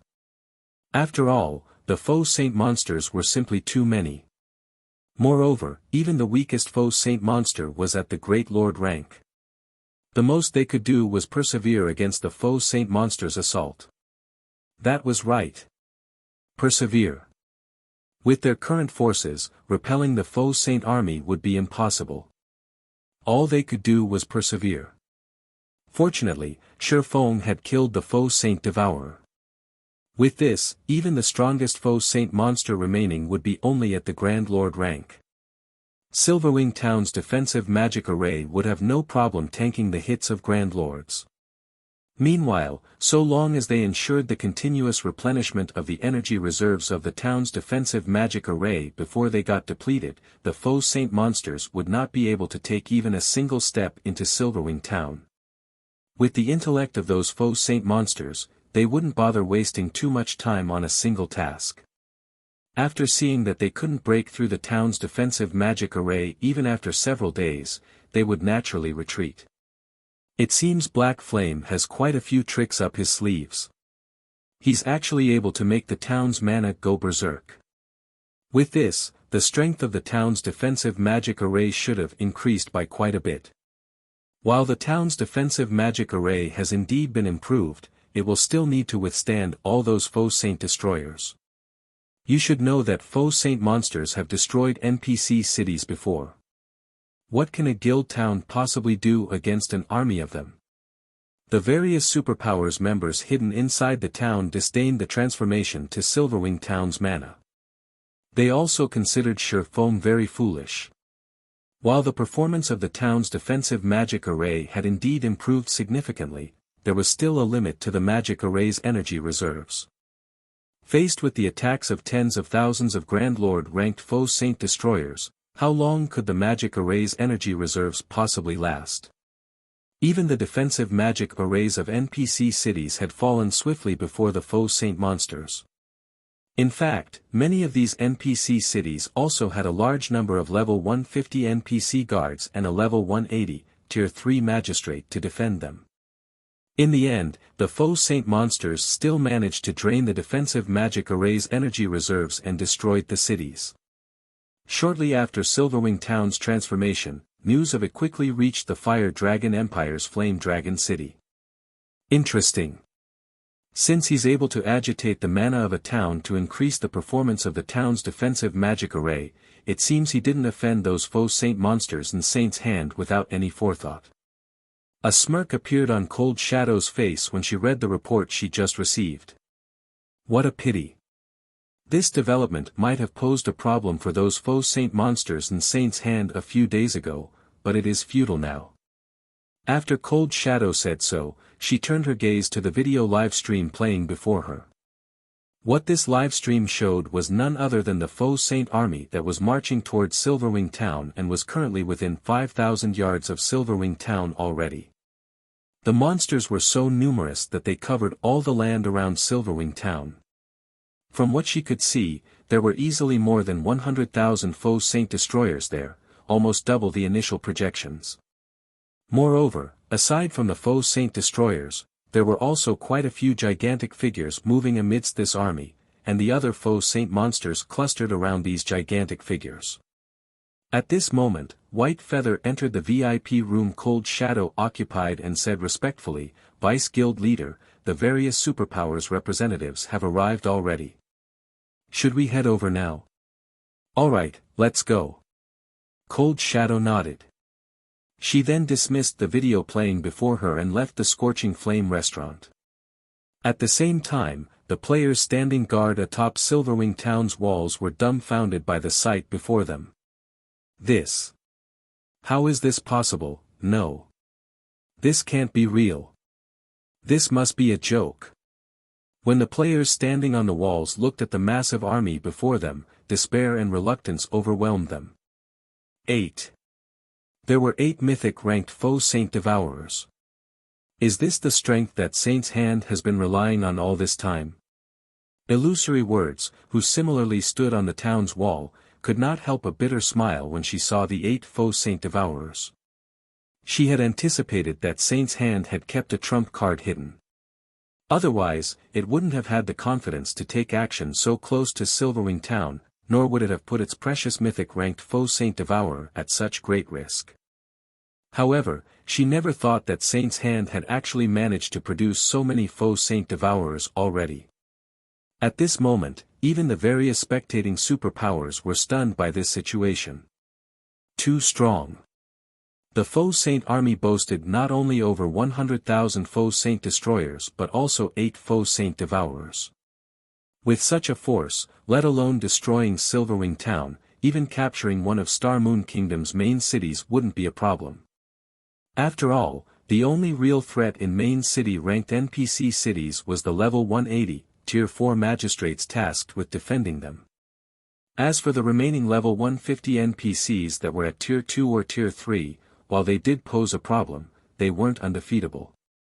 At the same time, several thousand players wearing the guild emblem of Saint's hand were hiding in a forest several thousand yards away from Silverwing Town. Among them, 1,000 magical class players were currently drawing a gigantic and complex magic array, which constantly drew on the ambient mana and reduced its density. Black Flame. I'll show you just how foolish your previous actions are and make you regret everything you've done. Thousand Eyes, who currently radiated an extremely weak aura, sneered as he looked at the Silverwing Town displayed on the magic mirror before him. No, I should say that you won't even have time to regret. Your Silverwing Town will turn to dust before you know it. Read latest chapters at Wuxia World. EU. Meanwhile, inside Silverwing Town's Town Lord's mansion, while Faux was quietly inspecting the performance of the town's strengthened magic arrays through the core magic array, Yulon burst into the room with an ugly expression on her face. Guild Leader, according to the information we received from the walls, aside from over 100,000 Faux Saint destroyers, the Faux Saint army this time also has 8 Faux Saint Devourers, Yulon said in a grim tone as she gazed at Faux. It might be fine if only one or two Faux Saint Devourers had appeared. At that time, they could simply have Craig Midlands take action. However, the appearance of 8 Faux Saint Devourers completely messed up their plans. With so many Faux Saint Devourers attacking, it wouldn't matter even if Sherfong transformed into a black dragon again. They're here. Seeing the grim look on Yolan's face, Sherfong said calmly, "Let's go take a look, then." Chapter 2669, Power of Mana. Silverwing Town, Main Gates Wall. Currently, a large number of players were trying to squeeze their way up to the top of the wall, which was over a dozen meters high, to get a better look at the Faux Saint army. However, when these players arrived on top, every one of them found the scene that greeted them shocking. The Faux Saint monsters were so numerous that their figures dotted the land all the way to the horizon. Moreover, even the weakest among them was a level 110 Great Lord. As this endless army of monsters gradually encircled Silverwing Town, it looked as if night had descended. This scene alone already evoked fear in everyone. Why are there so many mythic-ranked Faux Saint Devourers? Can we really stop them? Panic and despair swept through the independent players that had chosen to help defend Silverwing Town as they stared at the scene before them. Originally, they thought that, with over 300,000 players fighting for Silverwing Town, combined with the town's defensive magic array, they should still have a chance to emerge victorious. After all, to win, they simply had to distract 50,000 or 60,000 Faux Saint destroyers for a certain period. However, the Faux Saint army that appeared before Silverwing Town was far stronger than they anticipated, over 100,000 Faux Saint destroyers and 8 mythic-ranked Faux Saint Devourers. Everyone's confidence vanished at the sight of this army. At this moment, let alone the independent players present, even Unyielding Heart and Illusory Words were shocked. Over 100,000 Faux Saint destroyers and 8 Faux Saint Devourers. These Faux Saint monsters really think highly of us, Unyielding Heart, who had reached level 116 already, said, a bitter smile forming on his face as he took in the 8 gigantic figures standing some distance away from Silverwing Town. In order to assist Zero Wing in defending Silverwing Town, Unyielding Soul had dispatched its strongest trump card legion and even sent over 2 Tier 4 summoning scrolls and more than 100 heavy ballistas. According to his estimates, this force, combined with Crimson Emperors and Zero Wings, should have no problem defending Silverwing Town. However, it would seem that he had still underestimated the strength of these Faux Saint monsters. At this moment, let alone the 8 Faux Saint Devourers, just the 100,000 plus Faux Saint destroyers were already more than enough to instill despair in everyone. After all, the Faux Saint destroyers were Grand Lord ranked monsters. Ordinary Tier 3 experts couldn't take them on one-on-one. Only multiple people working together, with the help of the town's war weapons, could prevent these Faux Saint destroyers from attacking the town's defensive magic array and walls. As for the Tier 4 creatures they could summon, these things would be far from adequate against tens of thousands of Faux Saint destroyers. The only thing these summoned creatures could do was defend a portion of the town's walls and reduce the pressure the town's players faced. However, with the 8 Faux Saint Devourers around, these Tier 4 summoned creatures wouldn't even be able to lessen the pressure on the town's defenders. Illusory Words nodded in agreement with Unyielding Heart's words, complex emotions flickering in her eyes. We can only try our best to defend the town. A sense of powerlessness overwhelmed Illusory Words as she looked at the Faux Saint Devourers several thousand yards away commanding the other Faux Saint monsters. Although she had confidence in Sherfong, she doubted that even he had expected such a powerful army to appear at Silverwing Town's doorstep. In fact, even the various superpowers did not expect the Faux Saint monsters to develop at such a frightening rate. After all, only a little more than a day had passed since Crimson Emperor had learned about the birth of the first Faux Saint Devourer, yet the Faux Saint monsters had managed to add 8 more Faux Saint Devourers to their number. Even if they could stop these Faux Saint monsters for a day, it was highly unlikely they could stop these monsters for 2 days. During the time everyone was sighing and feeling powerless, a golden beam of light suddenly appeared in a forest some distance away from Silverwing Town, shooting straight into the sky. Even from several thousand yards away, the beam was clearly visible. Along with the appearance of this golden beam, the dusky sky became as bright as day. At the same time, the density of the mana surrounding Silverwing town thinned out considerably as if something sucked the ambient mana away. Now, even players who weren't particularly sensitive to mana felt a slight discomfort. This is the Soul Annihilation Curse. Illusory Words' complexion turned indescribably grim when she saw the pillar of mana rising into the sky. Are Saint's Hands people crazy? They actually used such an area sealing curse. The Soul Annihilation Curse was a super-rare sealing barrier in God's domain. When activated, it could lock down a very large area, preventing players from leaving the sealed space while the barrier was still up, and thin out the mana within the barrier. Meanwhile, not only would players that died within the barrier suffer a much more severe death penalty, but their souls would be weakened for 15 days as well. The cost to activate the Soul Annihilation Curse was equally astonishing: the permanent sacrifice of 1000 level 100+, Tier 2 magical class players and 100 Tier 3 magical class players. This was a permanent death they were talking about. The players that activated this magic array would have their game characters permanently deleted, and they would have to start all over again if they wished to continue playing. Due to this reason, although quite a few superpowers had obtained the Soul Annihilation Curse, none of them ever dared to use it. However, as Silverwing Town's players stood dazed in shock, a gigantic magic mirror suddenly appeared above the town. It displayed Saint's Hands members, and standing at the lead of these players was none other than Thousand Eyes, whom Faux had killed just recently. Black Flame, you didn't see this coming, right? Thousand Eyes sneered. I said that you'd regret it. Weren't you very powerful? Now, I'll have you watch as everyone in Silverwing Town gets devoured by the Faux Saint army.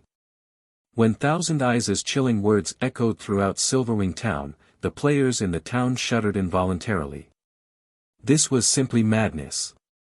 Saint's Hand had sacrificed not only 1000 level 100+ Tier 2 magical class players but also 100 Tier 3 experts. This was something even super guilds wouldn't dare to do. After all, even to a super guild, 100 Tier 3 experts represented significant combat power. Zero Wing is truly doomed this time. Sure enough, Saint's Hand is filled with a bunch of lunatics. They actually dare use such a card.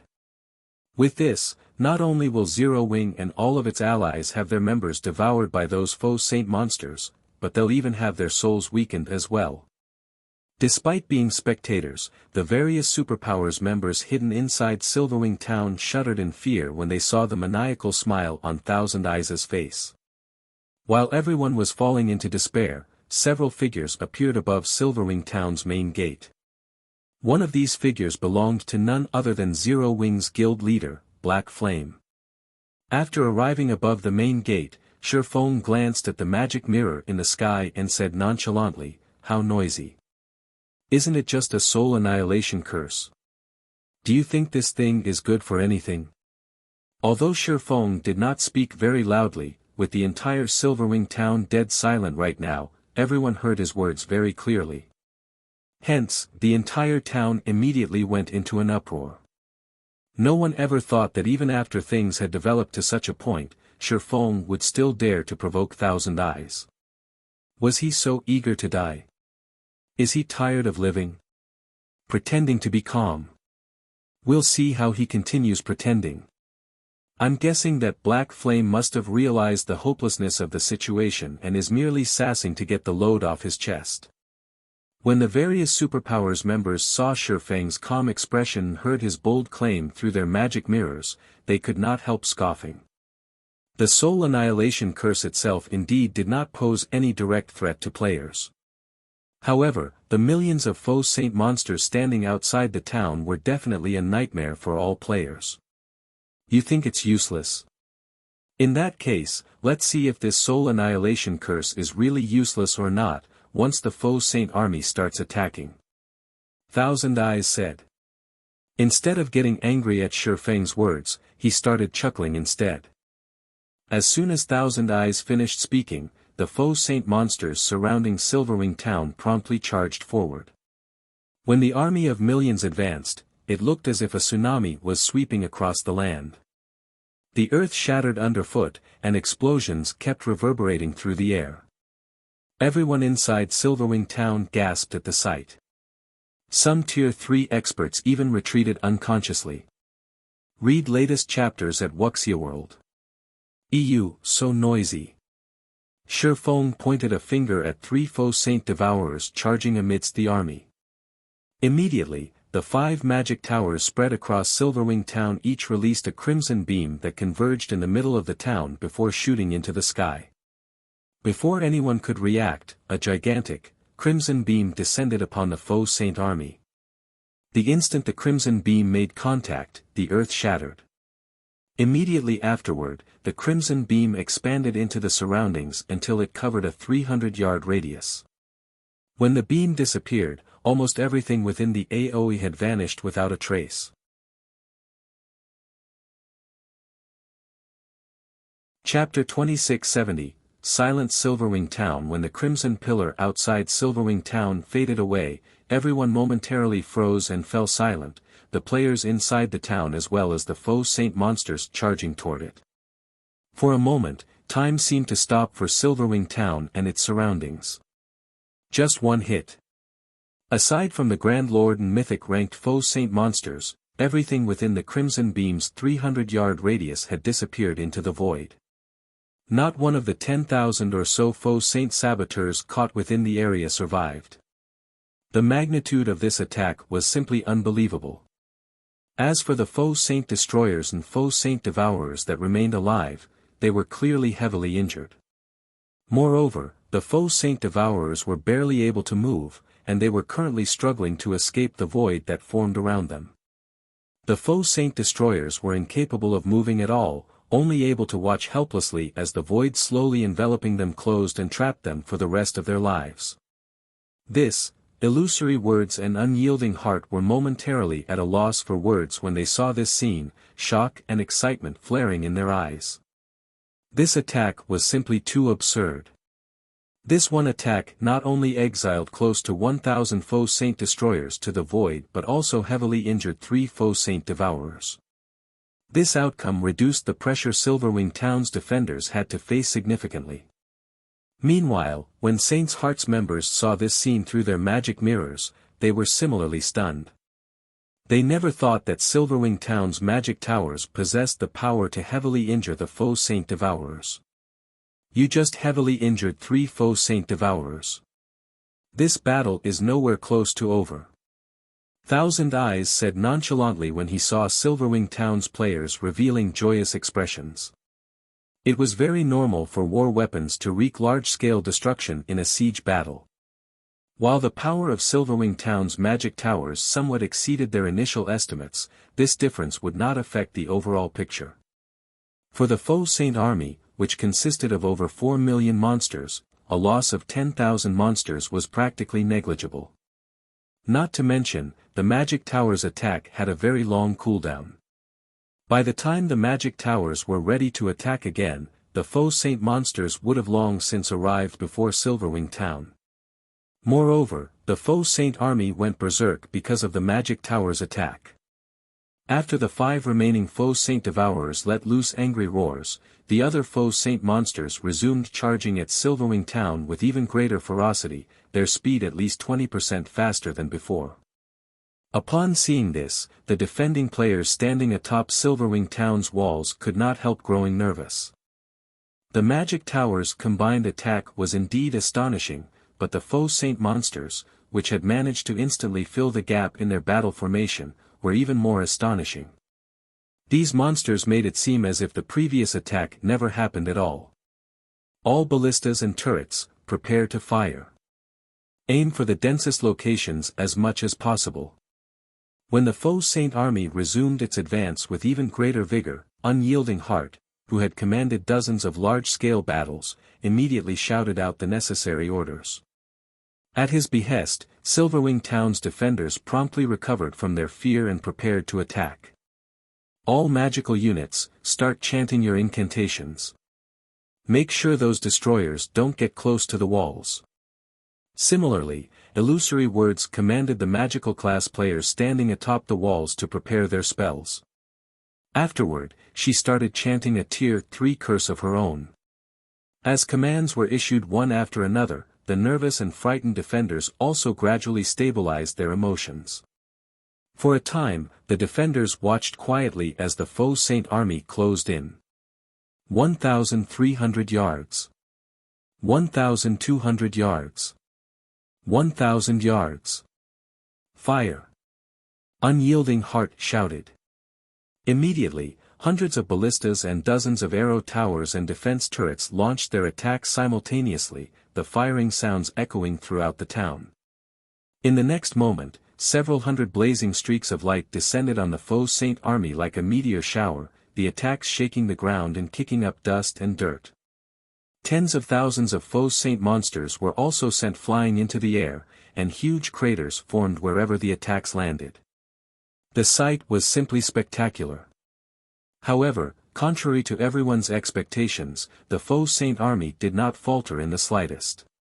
In no time at all, the endless Faux Saint monsters filled in the gaps created by the war weapons attacks, the madness of the Faux Saint monsters surpassing everyone's expectations. Reload and aim for the vanguard. Unyielding Heart shouted, a frown forming on his face when he saw this scene. Although he had long since expected this to happen, he still could not help his shock when actually witnessing it. After several rounds of attacks from the town's war weapons, although they had failed to kill even one Faux Saint destroyer, they had killed quite a number of Faux Saint saboteurs, as well as heavily injuring more than 200,000 Faux Saint saboteurs. Unfortunately, compared to the Faux Saint army in its entirety, this number was still insignificant. In the next moment, the first wave of Faux Saint monsters arrived within 100 yards of Silverwing town's walls. Illusory Words and the other ranged players standing on the walls promptly released their strongest skills and spells. For a time, tens of thousands of skills and spells bombarded the Faux Saint monsters at the forefront. However, just when everyone thought that the Faux Saint monsters would get hit and have their charge interrupted, a shocking scene occurred. In the next moment, as if they were veterans of the battlefield, the Faux Saint monsters started wielding their weapons to block the incoming attacks, mitigating most of the damage from these attacks. How is this possible? Purple Eye, who was casting her spells on the town's wall, was stunned by this scene. These Faux Saint monsters had even blocked a large portion of the attacks launched by Tier 3 experts. Only Tier 3 Refinement Realm experts and above managed to land their attacks on these Faux Saint monsters. Fools! Do you think the Faux Saint monsters before you are the same as those you met a few days ago? Thousand Eyes sneered as he looked at Silverwing Town's defenders. Victory might be possible for Silverwing Town's players if they were going up against an army of ordinary monsters. However, they were up against the Faux Saint army. Every monster in the Faux Saint army possessed intellect surpassing that of ordinary monsters. Thousand Eyes' words immediately silenced everyone. Faced with such opponents, just how were they supposed to continue fighting? Only the attacks of the war weapons and a small number of Tier 3 experts were effective, everyone else's were utterly useless.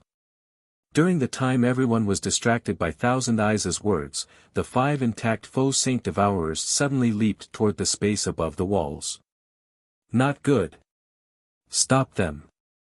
Unyielding Heart's complexion turned indescribably grim when he saw the Faux Saint Devourers launching an attack. While the town's defensive magic array had indeed been strengthened, the Soul Annihilation Curse had thinned the ambient mana considerably, effectively nullifying the upgrade the defensive magic array had just received. Moreover, an advanced town's defensive magic array couldn't hope to withstand the attacks of several mythic monsters. Before anyone could react, 5 spears tore through space and converged on a single point on the defensive magic array. A combination combat technique? Illusory Words goggled in shock at the 5 Faux Saint Devourers' attacks. The fact that the Faux Saint monsters could use combat techniques was already plenty astonishing. Now, they actually used a combination combat technique, something very few players could execute. This was simply a nightmare. Guild leader Black Flame, what a pity. I never thought that you all would fall so quickly, Thousand Eyes said, a delighted smirk appearing on his face as he looked at Shifeng, who had remained silent all this time. So long as Silverwing Town's defensive magic array shattered, the players inside the town would be no different from lambs to the slaughter. The Tier 4 NPC guarding the town wouldn't matter. After all, even a ferocious tiger couldn't beat a pack of wolves. Boom! A loud explosion shook the entire battlefield, the shockwave of the impact so powerful that even the Faux Saint destroyers nearby stumbled. It seems Zero Wing is really doomed now. When the various superpowers spectating members saw the shattered space above the walls, they shook their heads. The Faux Saint Devourers originally already possessed extraordinary strength. Now that they had used a combination combat technique, the power of their joint attack reached the peak of Tier 4, which definitely wasn't something an advanced town's defensive magic array could block. However, as the black void vanished and the dust settled, the various superpowers members with gleeful expressions on their faces were stunned. At this moment, the faint red barrier enveloping the town actually remained intact. In fact, it didn't even have the tiniest of cracks. Read latest chapters at Wuxia World. This. How is this possible? At this moment, let alone the various superpowers spectating members, even Thousand Eyes gaped in shock, his eyes glued to the red barrier. This was a peak Tier 4 attack they were talking about. During the time the entire battlefield had fallen silent, a voice suddenly came from the town's main gate and echoed throughout the battlefield. Is that it? If that is your strongest move, then we can indeed put an end to this farce.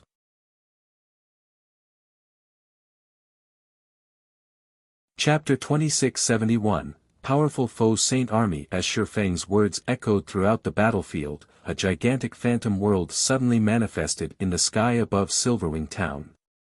Along with the appearance of this phantom world, every Faux Saint monster in the town's vicinity had their basic attributes reduced by a significant margin, the change causing a commotion all over the silent battlefield. Too strong. So, this is Zero Wing. Earlier, even 5 Faux Saint Devourers working together failed to crack the town's magic barrier. Now that every one of these Devourers has been weakened, these Faux Saint monsters should be impotent against the town's barrier for a short period.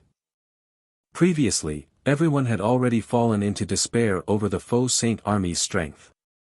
They never thought that Silverwing Town's defensive magic array would be so powerful that even a peak Tier 4 attack couldn't even scratch it.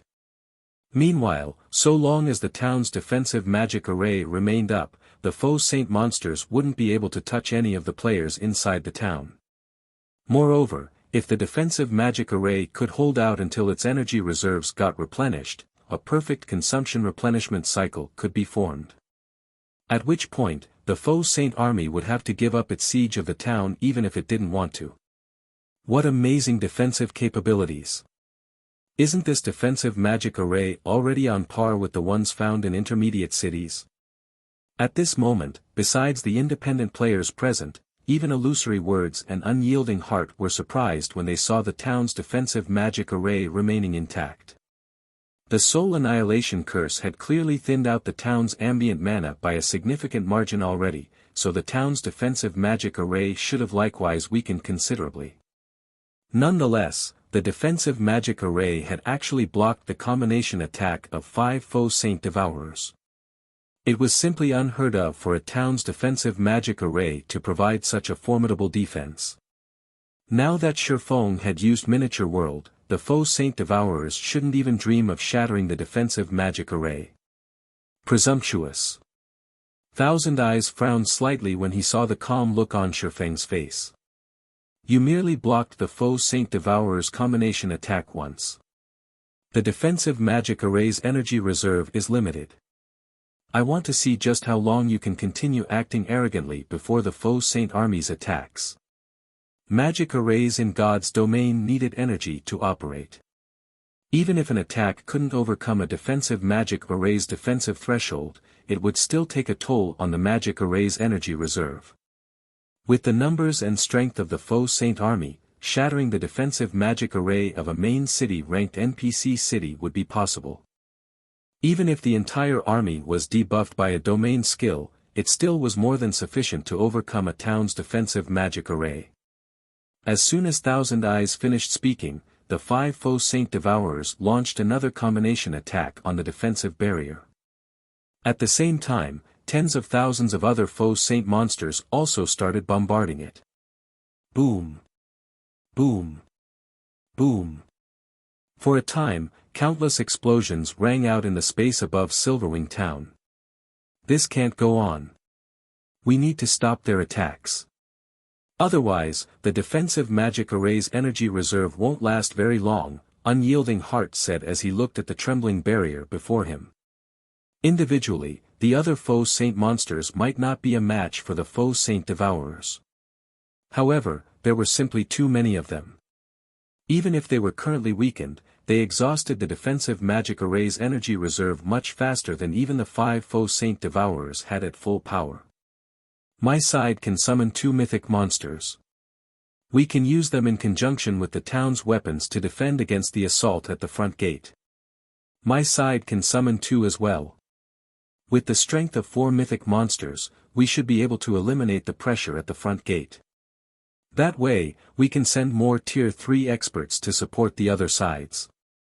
Then, all we'd need to do is find a way to distract those 5 Devourers, and we should just barely be able to defend Silverwing Town, Unyielding Heart said after giving the matter some thought. While Tier 3 players might not be capable of doing anything to the weakened Faux Saint Devourers, stopping the weakened Faux Saint Destroyers shouldn't be a problem. This situation was much better than before, when ordinary Tier 3 players were utterly helpless against the Faux Saint Devourers. However, just as Unyielding Heart and Illusory Words reached an agreement, a clear and sweet voice suddenly entered their ears. No need to waste your Tier 4 summoning scrolls. Leave the rest to us. Upon hearing this voice, Unyielding Heart and Illusory Words turned reflexively to look at its origin, surprise and confusion flashing across their eyes when they saw its owner. This was because the voice's owner was none other than Silverwing Town's manager, Yulan. Currently, over 100 Tier 3 experts from Zero Wing stood behind Yulan, every one of them at least level 115. Many of them were even at the refinement realm standard. This scene rendered Unyielding Heart and Illusory Words speechless momentarily. While the 100+ Tier 3 experts before the 2 were indeed extraordinary, they were far from enough to resolve Silverwing Town's plight.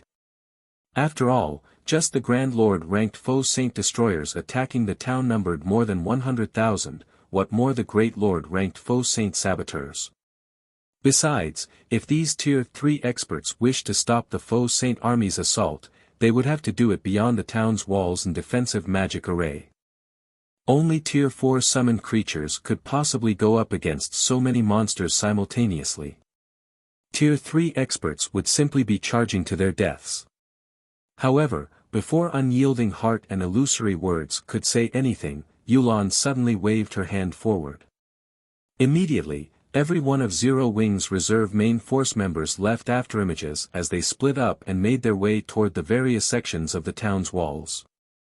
After getting into position, they jumped off the walls without hesitation. Have these Zero Wing members lost their minds? The independent players fighting above the town's walls gaped, stupefied, at the actions of Zero Wing's reserve main force members. As for the various superpowers spectating members, they, too, could only gape in shock at this scene. In their opinions, Faux was already plenty crazy. However, these Zero Wing members seemed to be even crazier. Even Tier 3 peak experts would not dare charge into a horde of level 120+ Great Lord and Grand Lord ranked Faux Saint monsters, yet these Zero Wing members, who were nowhere near the Void Realm standard, had actually done so without hesitation. What were they playing at? Fools that are tired of living. Thousand Eyes sneered when he saw Zero Wing's members jumping off the town's walls. The Faux Saint monsters might have had their basic attributes reduced, but their combat standards remained unaffected. Even the weakest Faux Saint Saboteur was not an opponent ordinary Tier 3 experts could hope to match. He could already foresee the scene of the Faux Saint monsters devouring Zero Wings members in the blink of an eye. Read latest chapters at Wuxia World. EU in front of Silverwing Town's front gate, just as Yulan was about to come into contact with the several Faux Saint destroyers there, she suddenly took out 2 summon guard scrolls from her bag and activated them. 2 figures then emerged from the 2 dazzling summoning arrays before Yulan, one of them, an axe-wielding man with a tall and robust body, and the other, a blonde woman wielding an aquamarine staff. The instant these 2 figures appeared, 2 frightening auras swept the battlefield. Every player on the battlefield shuddered in response. In the next moment, the axe-wielding man transformed into a tornado that blocked all the Faux Saint destroyer attacks aimed at Yulan. In addition, the tornado sent several dozen Faux Saint destroyers and over 100 Faux Saint saboteurs nearby flying over 30 yards away. In the blink of an eye, a clearing appeared before the town's front gate. As Yulan landed, the blonde woman beside her also happened to complete her spell. In the next moment, the battlefield shook as a gigantic rift up to 300 yards long opened up on the battlefield. Not only did the rift separate the Faux Saint monsters from Silverwing Town's walls, but it also devoured several thousand Faux Saint monsters, which suffered over -5 million damage each. All of this happened in just a brief moment.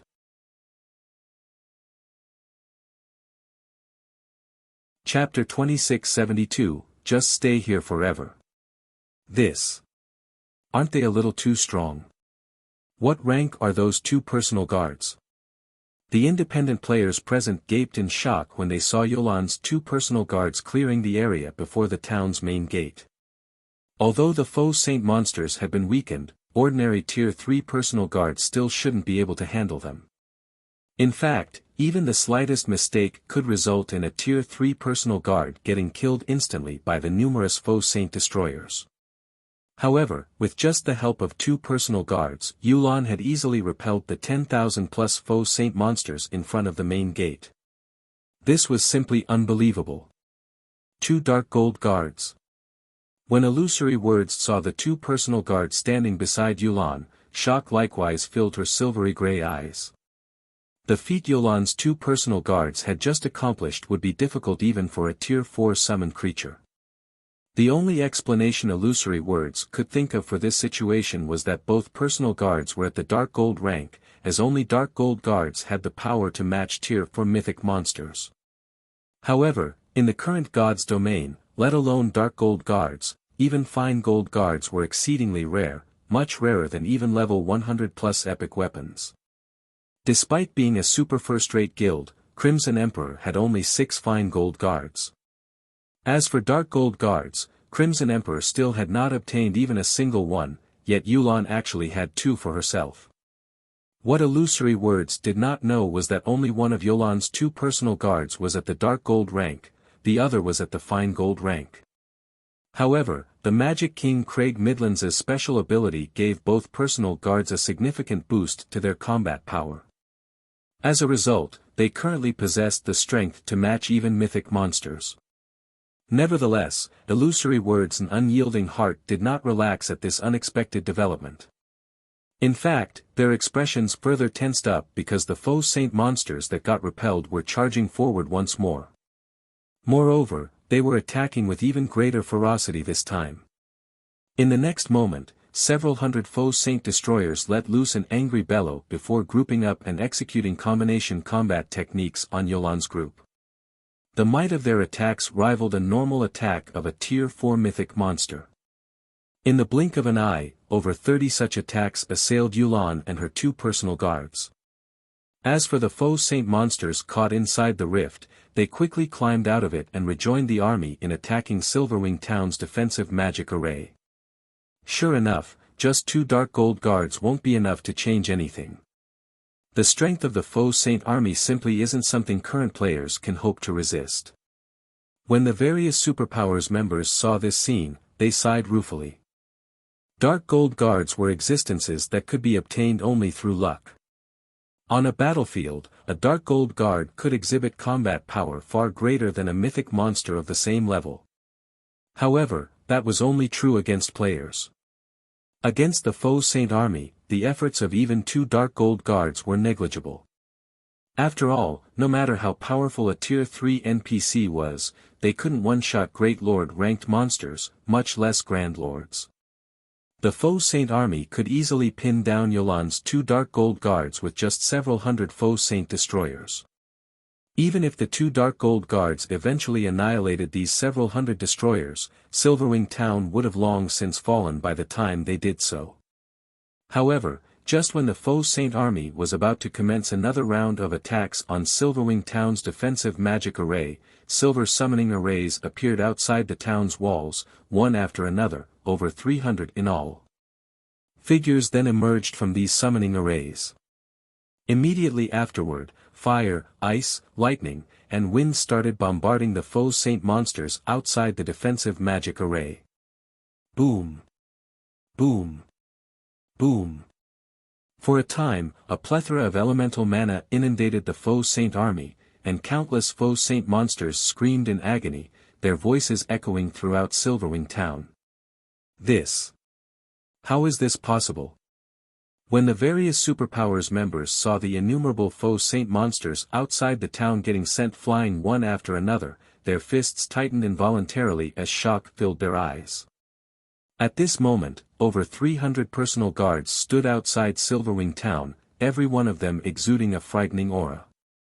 It was obvious that they were not ordinary personal guards. Aside from the various superpowers members that were spectating the battle through their magic mirrors, the independent players standing atop the town's walls were also gaping in shock, their minds frozen with disbelief. This isn't real, right? Unyielding Heart suspected he was dreaming as he watched the 300-plus personal guards fighting outside Silverwing town. As a vice guild leader of Unyielding Soul, he had seen powerful personal guards before. However, this was definitely the first time he had seen so many personal guards of such high caliber. Although the majority of these newly appeared personal guards were weaker than Yolan's 2 personal guards, they were still much stronger than ordinary personal guards. In fact, even the weakest personal guard present made Unyielding Heart feel powerless. Meanwhile, after Illusory Words saw the 300-plus personal guards, she could not help shifting her gaze to Faux, who stood nearby.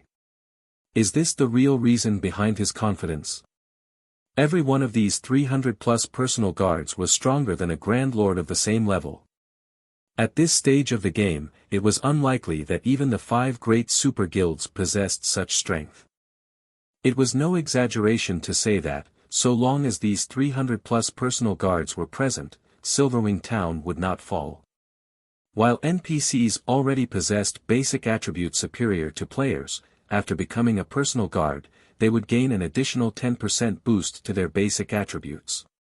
Combined with the boost from the town's magic array, these Tier 3 personal guards were far stronger than the town's Tier 3 NPC soldiers.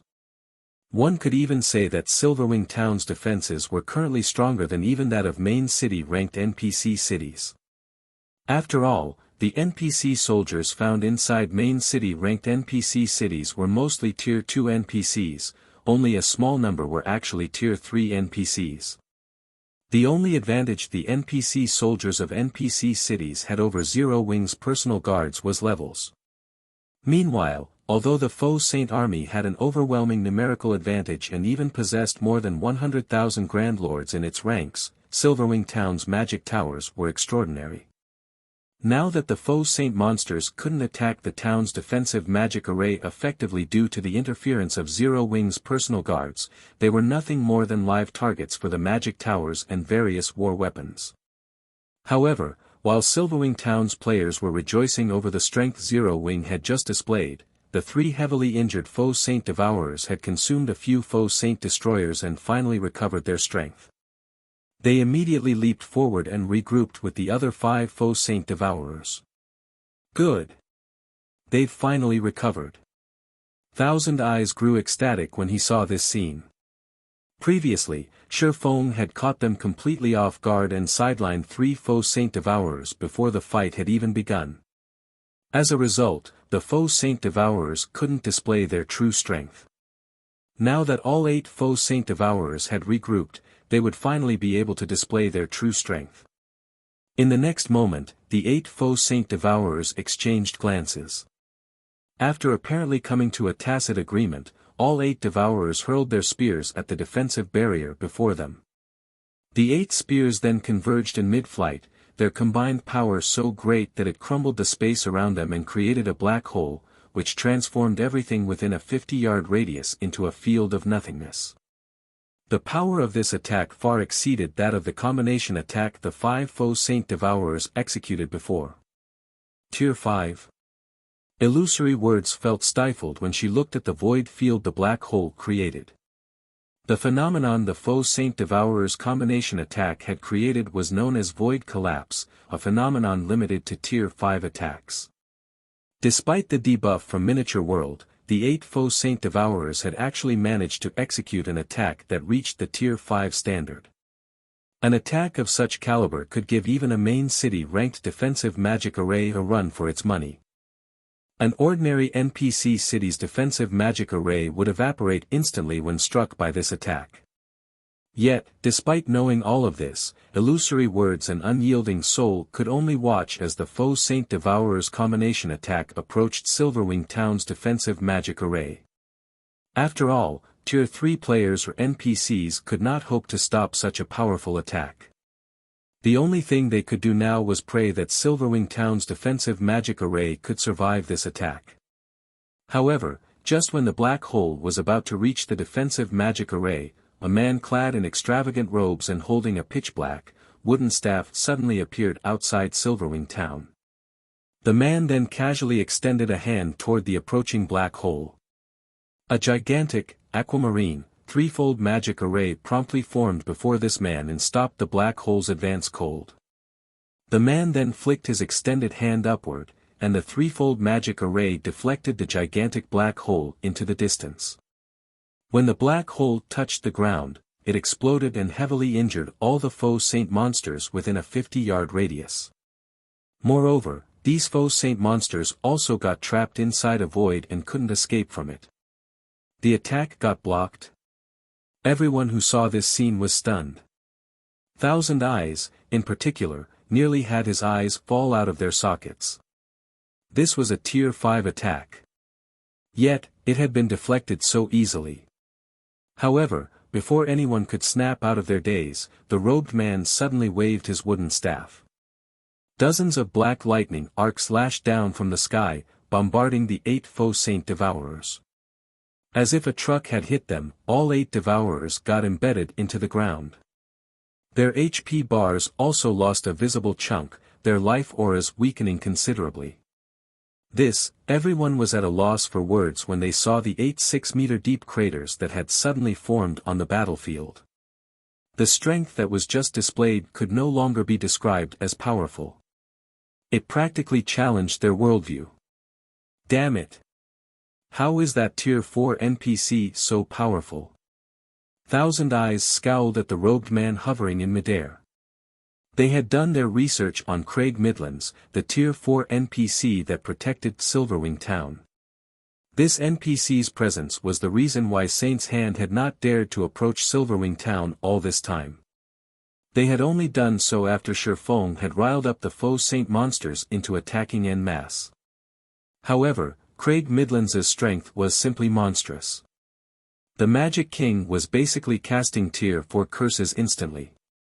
To top it all off, he was even double casting Tier 4 curses without incantations. Commander, we can't go on like this. If we continue fighting, I'm afraid that Tier 4 NPC will soon kill all 8 Faux Saint Devourers. At that time, the guild leader will definitely fault us, the level 115, Tier 3 ranger standing beside Thousand Eyes advised hurriedly when he saw the Faux Saint Devourers becoming heavily injured. In front of the Magic King Craig Midlands, the 8 Faux Saint Devourers couldn't mount the slightest resistance. Their HPs were also rapidly decreasing, it was only a matter of time before their HPs hit zero. If not for Craig Midlands having his area of activity limited to Silverwing Town, he might even be able to annihilate the entire Faux Saint army single-handedly. Relay my command. Have all of the Faux Saint monsters retreat, Thousand Eyes said reluctantly when he saw the Faux Saint Devourer's HPs continuing to plummet and the Faux Saint army barely landing any attacks on Silverwing Town's defensive magic array. They had lost. Moreover, they had suffered 2 consecutive losses. Read latest chapters at Wuxia World. EU, understood. The Tier 3 Ranger nodded before hurriedly relaying Thousand Eyes' command to the other Saints' Hand members. Following which, Saints' Hands members took out a strange crystal from their bags and started chanting an incantation. Immediately afterward, the Faux Saint monsters attacking Silverwing Town fled to the surroundings as if they had just received a summons. Upon seeing the Faux Saint army retreating, Silverwing Town's players sighed in relief. Many players even cheered in celebration. After all, since the initial outbreak of the Faux Saint monsters, this was the first time players had achieved a massive victory against them. However, Faux, who remained standing above the town's main gate, did not show any excitement on his face. Instead, he shifted his gaze toward a distant forest. Leave? Do you really think Silverwing Town is a place where you can come and go as you wish? Faux said. He then took out a Summon Guard scroll from his bag and unfurled it. Since you've come here already, then just remain here forever. You're tuning into the Han Li's Wuxia Chronicles YouTube channel. We're so grateful for your support and don't forget to subscribe to join us on this incredible journey through captivating stories. Your generosity through donations truly makes a world of difference, as it's the primary source of revenue that allows me to expand and enhance this channel for you. Thank you from the bottom of my heart for being a part of this adventure.